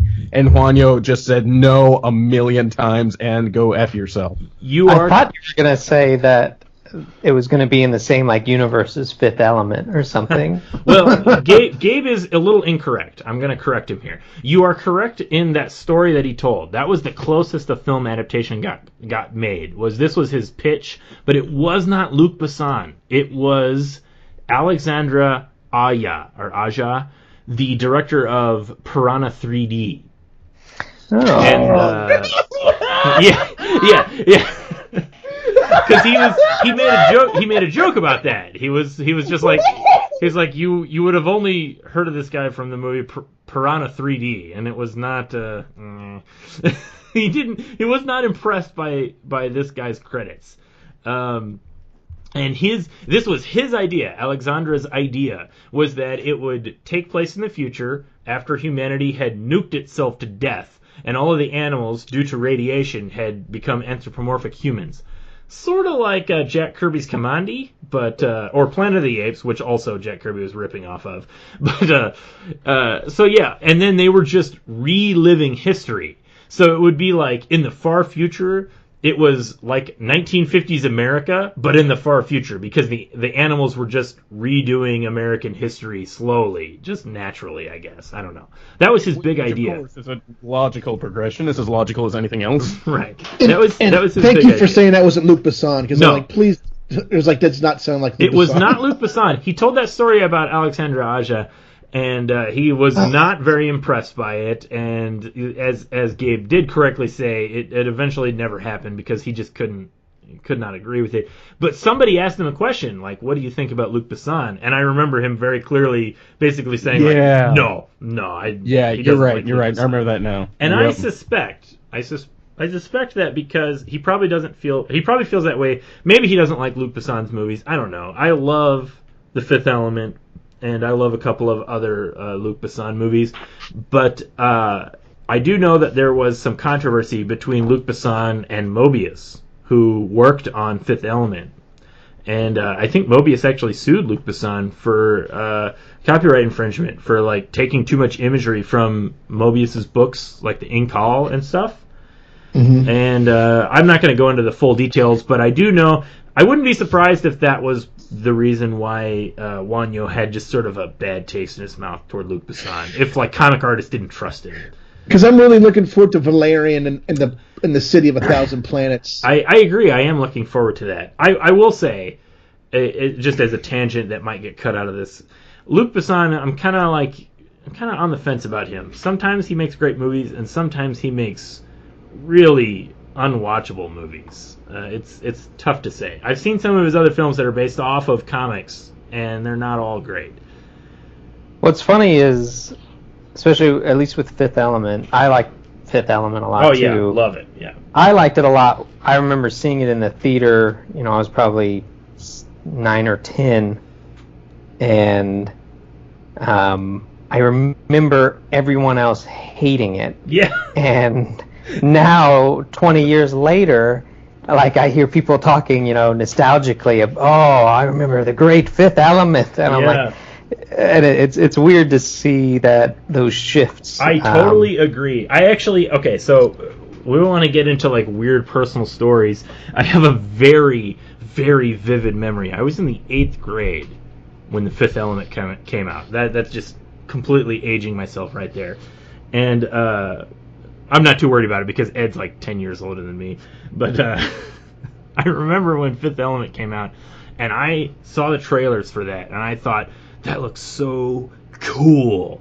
And the trailers for it were very specific. The trailers for it looked amazing. The trailers looked amazing, but I remember one very specific thing. The trailers for it specifically, because you've got to remember, this was like 98, 99, And I think it was 97. 97, yeah. No, it was 97 because it was at the same time that those Star Wars remasters were coming out in theaters, the special editions. You remember those? And the trailer. Well, I was there for opening night for all of those. Yeah, me too. I was a Star Wars nerd in grade school, and the trailer. You guys like Star Wars? Oh man, you guys are so nerdy. Listen here, I don't want to hear it, you Ralph McQuarrie loving motherfucker. We'll do a whole episode about you and Ralph McQuarrie. But about me ripping him off for years? No, yeah, about your homage to him. Homage, right. That's the correct term. Right. Yeah. No, I remember the trailers coming out, and the trailer said something to the effect of, like, it's Star Wars for a new generation. Because Star Wars was obviously really hot at that point, and it was space science fiction, so the trailer said something like Star Wars, for the 90s. Star Wars for the 90s, or something like that. And I remember very clearly in grade school talking with friends and saying, like, that new Fifth Element movie looks fantastic. And some guy who was not like a comic book sci-fi nerd said very dismissively, he goes, you only like it because they said it's like Star Wars. And I was so crushed because I was like, what if he's right? Like, what? And that was the beginning of my journey into self-hatred and self-loathing and constantly second-guessing myself and everything I do. Was all because of it. Was all because of that, and I won't name names, but I remember him very clearly. Brian Posen? Oh, man, he wishes. He had a different effect on me, which I won't go into here, but I think they should have Idris Elba play Blacksad. Oh, he would be perfect. Idris Elba should just pretty much play every character. Right. Well, yeah. If he were a younger Idris Elba, could absolutely be Blacksad. Well, I gotta be honest. If they were gonna make a Blacksad movie, I'm pretty positive I would want it to be animated. I think so too. I mean, I would want it to be animated. I don't want to see a version of Cats. Exactly. I'm really... I don't know. I think. Sorry. I just think animated would almost be too close to the comic, and I'd be just watching like a slightly more fluid version of the comic. Yeah. So I actually find Cats version interesting. Well, I was going to bring that up. That is a problem. Better than Cats, though. Better than Cats. Like yeah. Tank Girl with the kangaroos. Oh yeah, okay. yeah. I can totally sign on for that.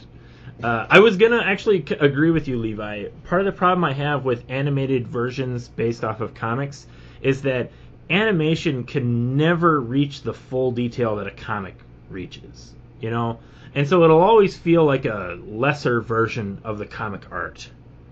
Yeah. And maybe I'm being unfair by saying can never, but if you just look at examples like, for example, I don't know, maybe this is a negative example, but like the DC did a animated version of All-Star Superman. And I gotta say, the animation was okay, but it does not compare to Frank Quitely's comic art. Like, it just can't. Like, the amount of work that he puts into a page, in animation, you just can't do it. And I kind of had the same reaction to the adaptation of the Darwin Cook book that they did. I forget what it was called. And Darwin Cook's art style is more like natural to an animation style, but it's still... Like, I feel like an animation version of Blacksad would feel incomplete because it wouldn't have the fullness and the richness that these comic pages have. Maybe in the future they'll prove me wrong and they'll do just the most stunning, fantastic animated movie ever. I don't know. I can see, I could totally see Idris Elba playing Blacksad and like Ron Perlman playing some big lion guy. Oh man, he can play the hippo. Just get his beast costume from the late 80s back out. Well, you sold me on it. I'm totally on board. I want to see prosthetics on faces. I want to see as long as it's not like CGI. Prosthetics like the old Planet. And going back to the animation, I think if I did want it animated, I would want it like a like 60s or 70s like animated style, and I think that would be that you probably wouldn't see that happen now, like the old Disney movies. Like this is like inspired from, like 101 Dalmatians. Yeah, or like the greatest Disney movie ever, Robin Hood. I was thinking more of Tintin. The cartoon or the movie? The movie that came out, Tintin. The 3D animated one? Yeah, it was amazing. I loved it. It was awesome. I still haven't seen it. I think that's what, if they did an animated version now, that's probably what it would turn into. But like something like, what was I thinking about? Like Rescuers. Oh yeah. I know exactly what you're talking about. That old 80s or that old 70s 80s animation. Because I mean that's what they're going for in a way. Stylistically, the anthropomorphic animals. I mean, like I said, I brought up Robin Hood, and I think that's the most like. I love that movie. It's that's the most visually similar to Blacksad. Just the talking animals. Yeah, and the color palettes are even similar to, not so much Robin Hood, but some of those others. I agree. The color palette in Blacksad looks very similar to the Rescuers or the Black Cauldron. I keep getting reminded of the Great Mouse Detective. Great Mouse Detective. Yes, exactly like that. I agree. Those kind of browns that have a lot of color in the browns. Yeah. That's great. Yeah, I agree. Well, before, sorry. Yeah. No, go ahead. I was just going to ask what do you guys think of the margins of most of the pages, except for those 2 splash pages? The big wide margins, and this is in a lot of European comics.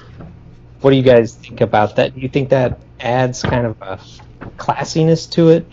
Well, what the hell are you talking about? You mean like the gutters? The gutters, yeah, that's what I mean. Between the panels? About that, but I love it. Not so much between the panels. I think those are well done too, but just around the pages, there's more space. Around the pages is called margins, between the panels is called gutters. Unless you're talking prose book design, in which the space near the spine is called the gutter. Right. So thanks for the lesson, Gabe. Hey, look, if you're going to make comics, these are the tools of the trade. Learn your vocabulary. Yep. The big white space. I see that in a lot of European comics. Well, I think that effect. I'm sorry, I don't mean to keep cutting you off here, Levi. No, I think that is a result of the different page size standards of American versus European comics. I do think that. When they come out, they're. I think that traditionally European comics are a little taller than American comics, like a little thinner, so they wouldn't necessarily have these wide margins on the side, but going with the American standard, trying to kind of print it at a reasonable size, they end up with that wide margin. I thought this wider though than the. This is 8.5 by 11 sheets of paper, right? So that's actually wider. It's wider than comic book paper, which is usually the ratio of the 8 by 17 stuff. It's still printed oversized. Like this Dark Horse Special Edition is still printed larger than the standard American comic, but you will notice that European comics are printed at a larger format than regular American comics. But I do think that they are not exactly the same dimensions. Like the 6.625 by 10.25 that I think standard American comics are. That's like really small and possibly a little wider than European comics are. I might be mistaken. I'm not an expert. Just pull out European comic European comics are wider. European comics are wider. Yeah, they're about aspect ratio wise, they're wider. They fit the 11 by 17 ratios a lot better. That's what I thought. For perfect example, read anything Jessica Abel did before Trish Trash, and then read Trish Trash. She's doing it Bond Disney style. And what's really fascinating is when you pick up the book, it's an American comic writer artist putting things in the French format. Right. What's her name again? Jessica Abel, Abel. My God, Gabe never shuts up about Jessica Abel. She's freaking awesome, man. I'm just teasing you. Pardon me for having taste. Fair enough. I was going to say... Appreciating the fine black and white indies of the 90s. True that.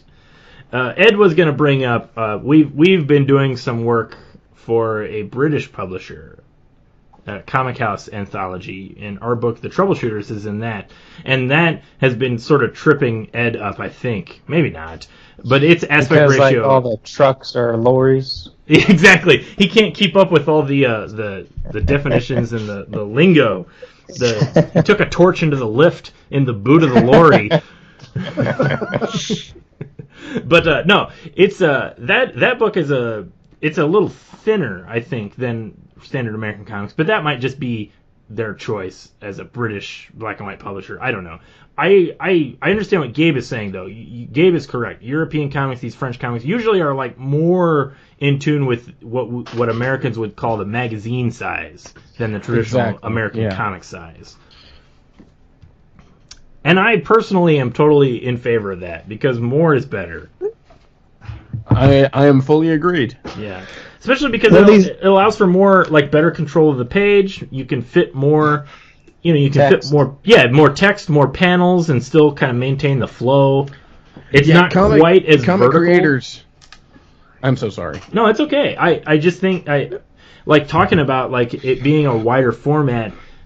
It feels like there's not as, I mean, literally being wider makes it not as vertical, like just in the landscape. So, like that's one thing that I noticed about reading older like Bronze Age comics, like comics from the 70s and 80s. Oh, with the slightly bigger size? Well, no. I just mean like if you read a lot of like old like John Byrne and Frank Miller, like you'll see a lot of vertical panels that just like span the whole top to bottom of the page, and it'll just be like 3 panels across the page that'll fill up the art.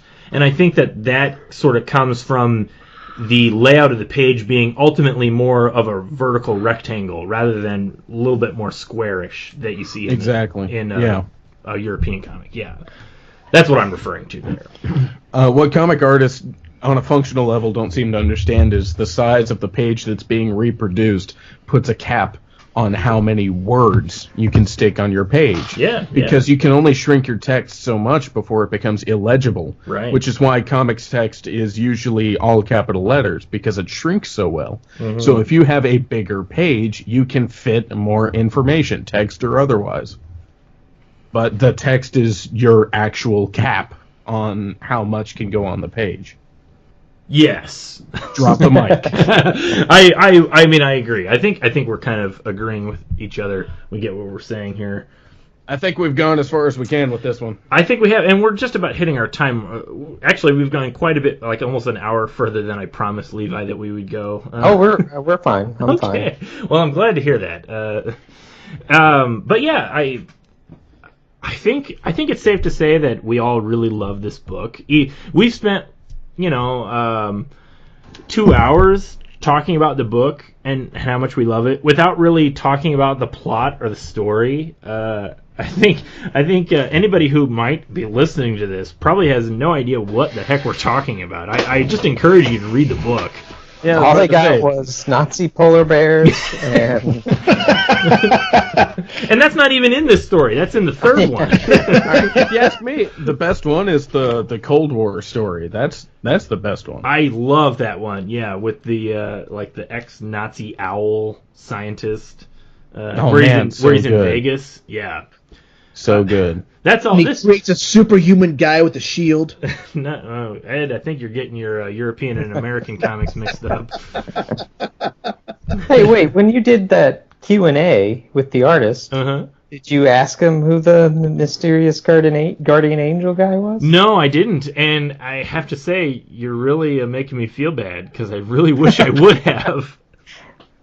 Well, I had not read the book yet, so it's not on me. It's not on Gabe. No, it's on me. I wasn't there, so I couldn't have done it. Yeah. So screw you, Aaron. You messed up again. I'm pretty positive that was just supposed to be like a fun little moment. Because there are things as the book progresses, as these stories progress, they sort of throw in these little scenes that can kind of be picked up on later on. Like Weekly kind of became the ferret, the newspaper reporter. He became kind of Blacksad's sidekick and recurring character, but he wasn't. He was originally just a side character. Was it the first story that he was in? I don't remember. Yeah, he's been there since the very beginning. He has been in the first one. And I believe he is a weasel, not just a ferret. You are correct. He is a weasel. Yeah. And there's lots of jokes made about how much he smells. Yes. Which is why I loved the scene where the skunk girl was hitting on him. Yes, I know. That might be my favorite scene in the whole book. It was so great. For the record, I love that skunk girl. Just the design of that girl and her character acting. Man, he killed it. Okay, so this is one thing we haven't talked about yet, despite talking for 2 hours on this. Can I bring this up? Can I just talk about how dang sexy this book is without seeming like a weirdo pervert? No, you can't, because this is the perfect spank material for every furry everywhere. Right, but now you're implying that I'm a furry, and I'm not. You're the one who said that this book full of furry animals was sexy. I'm just saying. Words have meaning, and you used words. It's possible to appreciate the sexiness of these character designs without turning it into fetish material. Not that there's anything wrong with that. Yeah, I mean, if you have a pretty girl and you put a fox mask on her, it doesn't change. Like, oh, nope, she's no longer pretty. Like, thank you, Levi. Well, hang on, I'm not condoning what I'm saying, if you bring that up and we follow down this rabbit hole, that's exactly where it's going to go. Well, I don't want to be technical, dude. That is 3 more very uncomfortable hours. Oh, boy. Well, so we'll just leave it at this. I can see why this book would be very, very popular with a certain segment of the online population.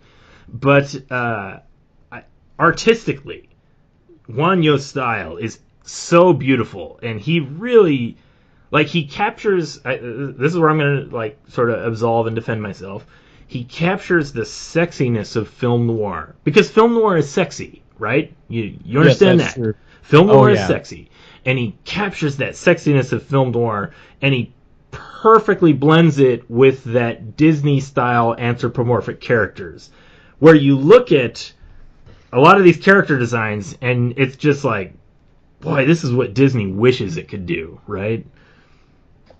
Well, I mean, the guy was an animator at Disney. At Disney, right. So he certainly knows what he's doing. He's got experience. All of this is to say that skunk scene is hilarious.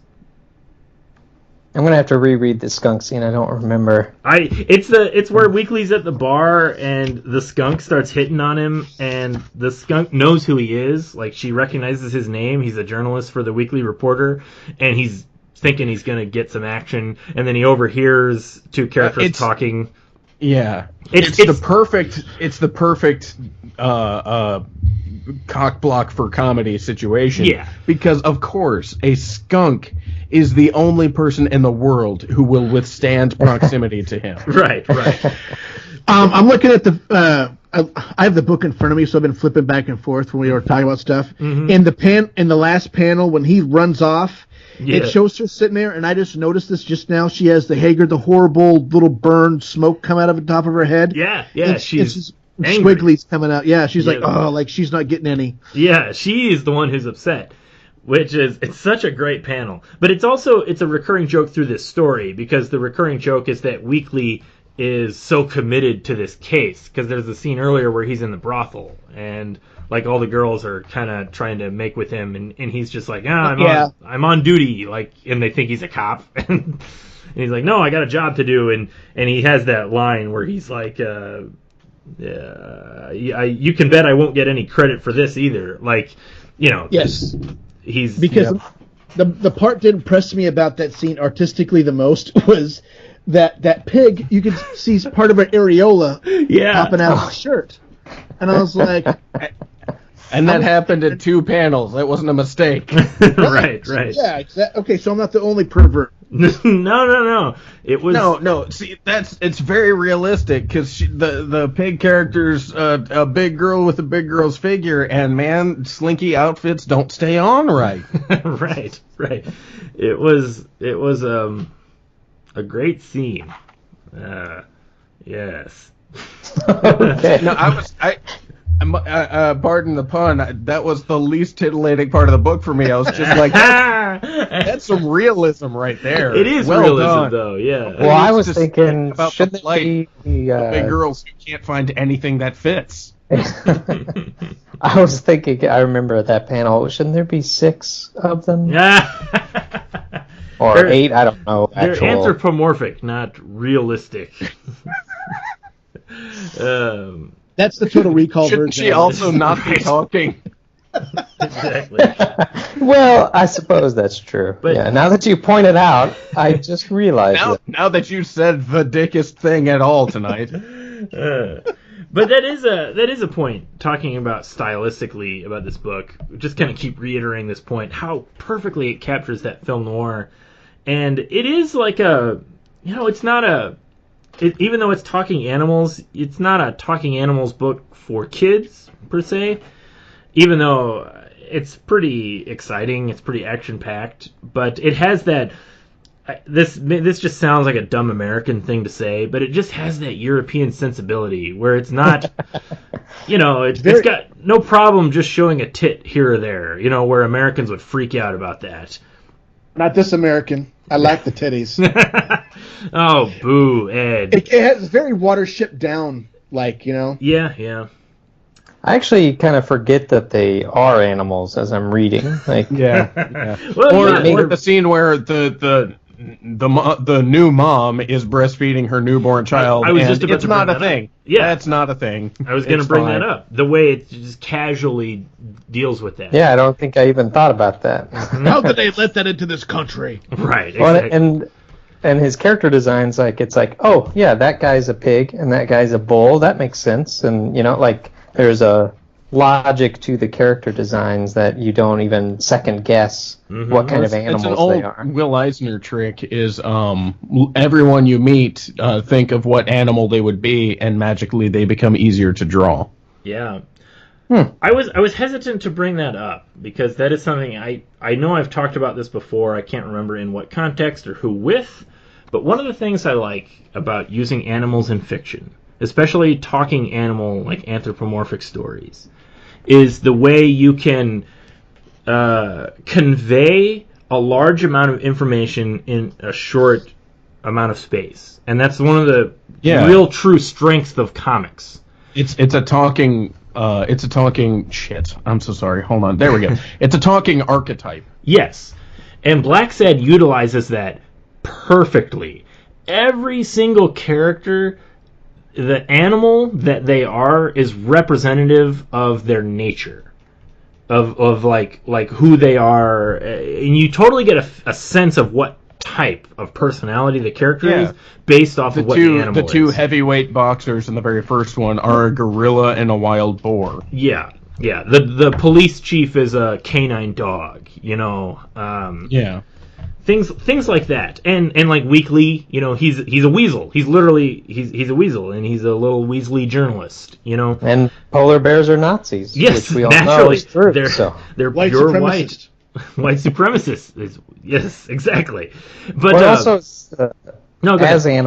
as animals, they I think you can pull off the exaggerated emotions and reactions a lot better. Mm-hmm. Like, I'm looking at page 59 of the hardcover, and Weekly in the bottom middle panel has just this angry, fed up face, and his whole face is contorted.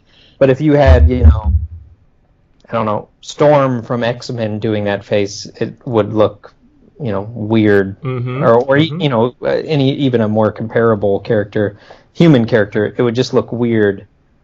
But it looks perfectly natural here, and tells the reader better what the emotion is. Yeah, if that makes sense. I agree. This is another thing that I've talked about: the power of comics. And I think that it's a shame when a lot of, shall we say, photorealistic art, they kind of lose that value of cartooning, or that cartooning style where you can exaggerate emotions and exaggerate character features to convey the information and convey the emotion very directly and very clearly. And when you have comics that have that photorealistic art, going back to the comics that try to look like movies or try to look like real people, I think sometimes they lose that. That, again, that is not to say that it's bad. I'm fully aware that I'm talking to Levi Hoffmeier, whose comic is very photorealistic. I think that there is extreme... Well, no, you're totally right, and I actually people will view it however they think it is good it is, but I intentionally wanted subdued emotional reactions. Sure. Because I got sick of that in comics. I think it works perfectly in Blacksad, but I got sick of that in a lot of the superhero comics, these crazy, exaggerated emotional reactions, and I wanted to just have the story and the mood and the color and the light show more about the emotion of a character than just their crazy face, their mouth movement or something. Oh, yeah. But I want every comic to be that way. Right, exactly. I totally get what you're saying. And again, like I said, it's not like I think it's a bad thing. I think that the frustrating part, or maybe the troublesome part, comes to where you get comic art that is not necessarily photorealistic, but it's also not taking advantage of the full depth of the medium, of the style, of the cartooning, if you will. Yeah. And I think you see that in a lot of mainstream superhero comics, where everything is exaggerated, but it's still trying to be like a house style. I'm trying really hard not to name mainstream like you look at your DC and your Marvels, and there are certain artists that are pretty much like the go-to. Most of the books try to look like them. Yep. Well, there's some artists who they go photorealistic or whatever, or just realistic, and then they also do the exaggerated reactions and expressions, and I actually think that's when it looks... I think the more photorealistic you go, the more subdued you need to keep the reactions, because it just starts to look like a photo reference or a pose. Yeah, I agree. So, and I think that's that's the value of doing the anthropomorphic characters. Like you sort of have that. There's the thing called the uncanny valley, where like it's too realistic and it just looks weird and inhuman, and people just don't connect to it. And the further away you get from that, every page. I was going to say, I'm sure it's something you wrestle with quite a bit. And so when you do anthropomorphic characters, you're as far removed from the uncanny valley as possible. And as a result of that, as a human reader, there's actually a chance for more of an immediate connection than for something that's like a straight 3D realistic model.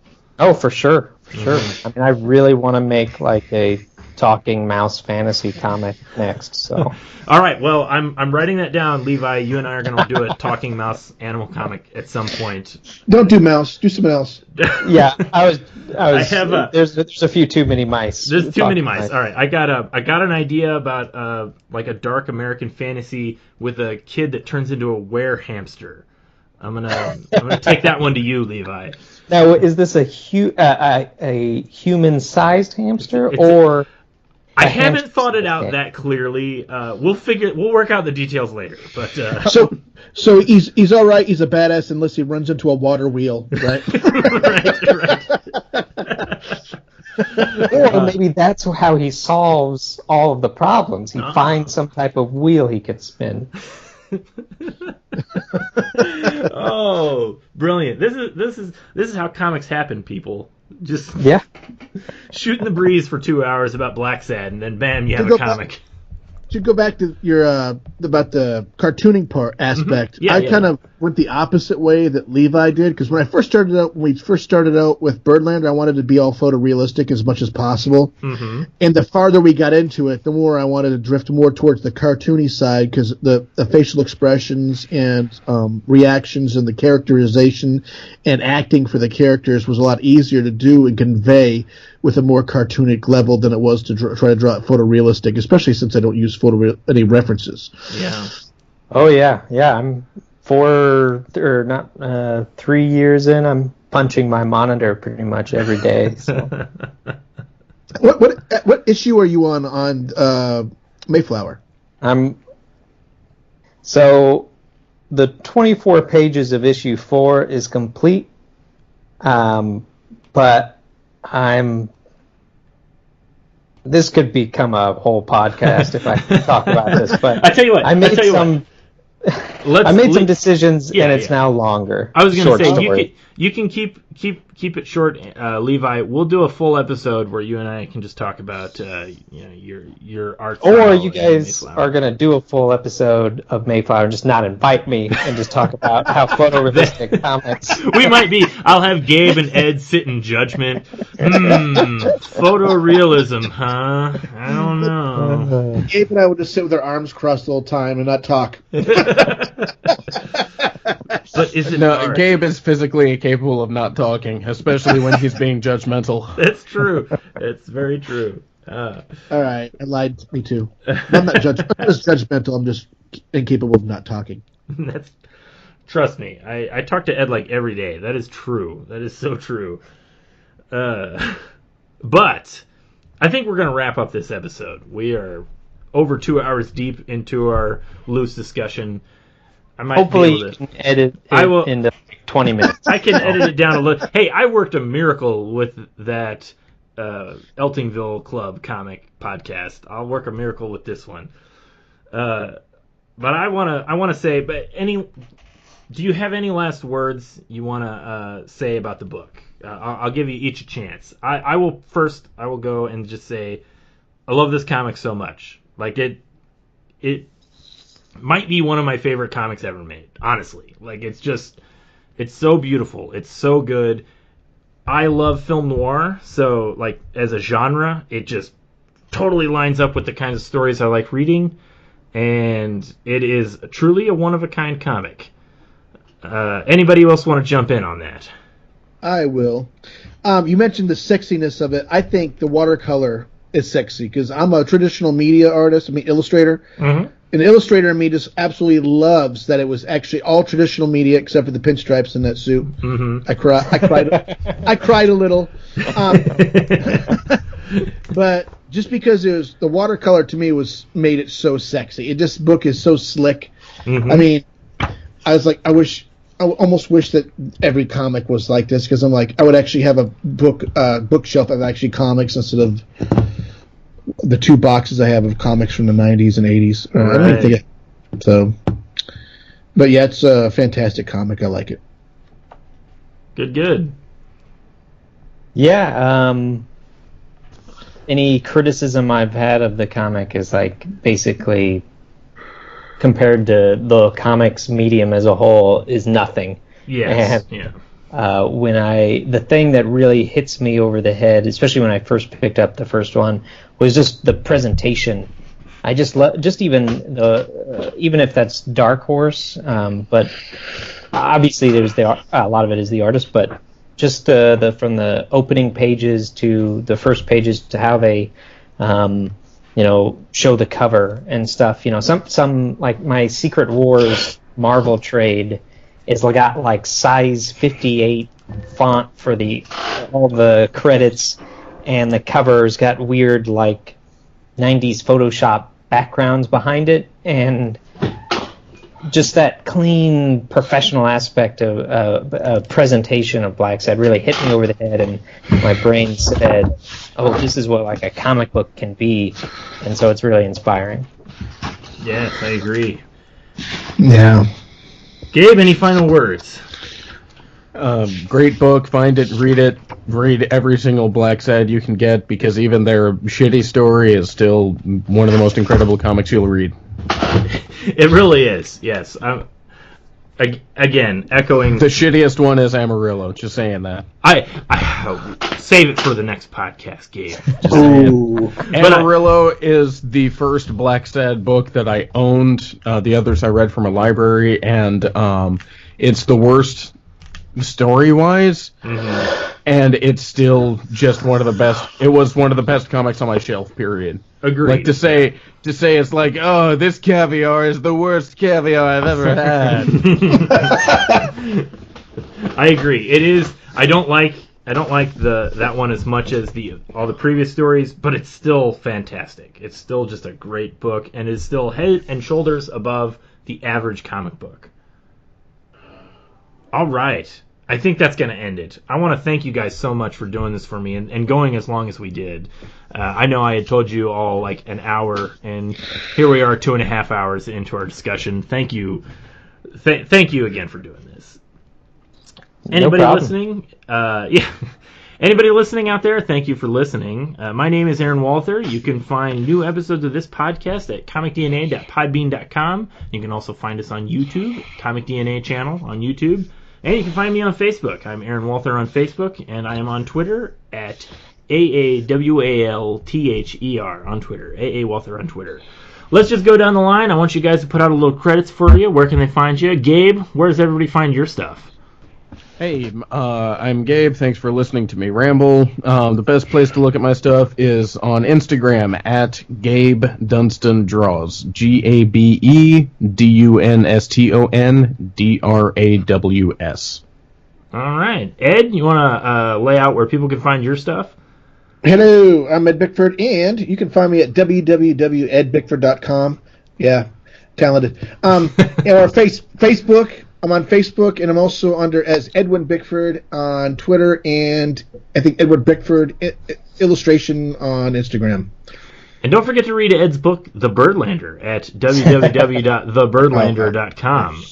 And don't forget to read the other book, Troubleshooters, at comichouse.com. That's right. We're in the British anthology book, Comic House. You can find it at comichouse.com. We do a serialized story called The Troubleshooters. It's in the first 5 issues, and then we're going to be coming back for issue, was it 10 or 11? I can't remember. But I can't either. But we're in there, and we're pretty happy with it. All right, Levi, our final guy. Where can people find you on the internet? I'm on Twitter, Instagram, and Facebook as Levi Was Taken, and then I have a portfolio website at levihoffmeier.com, but that might be hard to spell. So just go to mayflowercomic.com, and you can read the first 3 issues of Mayflower for free. Oh, man. So. There you go. Well, I recommend everybody to read Mayflower. I've talked about it enough in other podcasts. I think it's a good book. I want to thank everybody for listening. I really want to thank you guys for doing this with me. It was a fun discussion. I think we all had a lot of fun. I certainly had fun. And that's not just the whiskey talking. He said, drinking his 3rd bottle of whiskey. Hey, I've been going 2.5 hours and I haven't had to go get a refill. Thank you guys for listening. We'll see you all next time.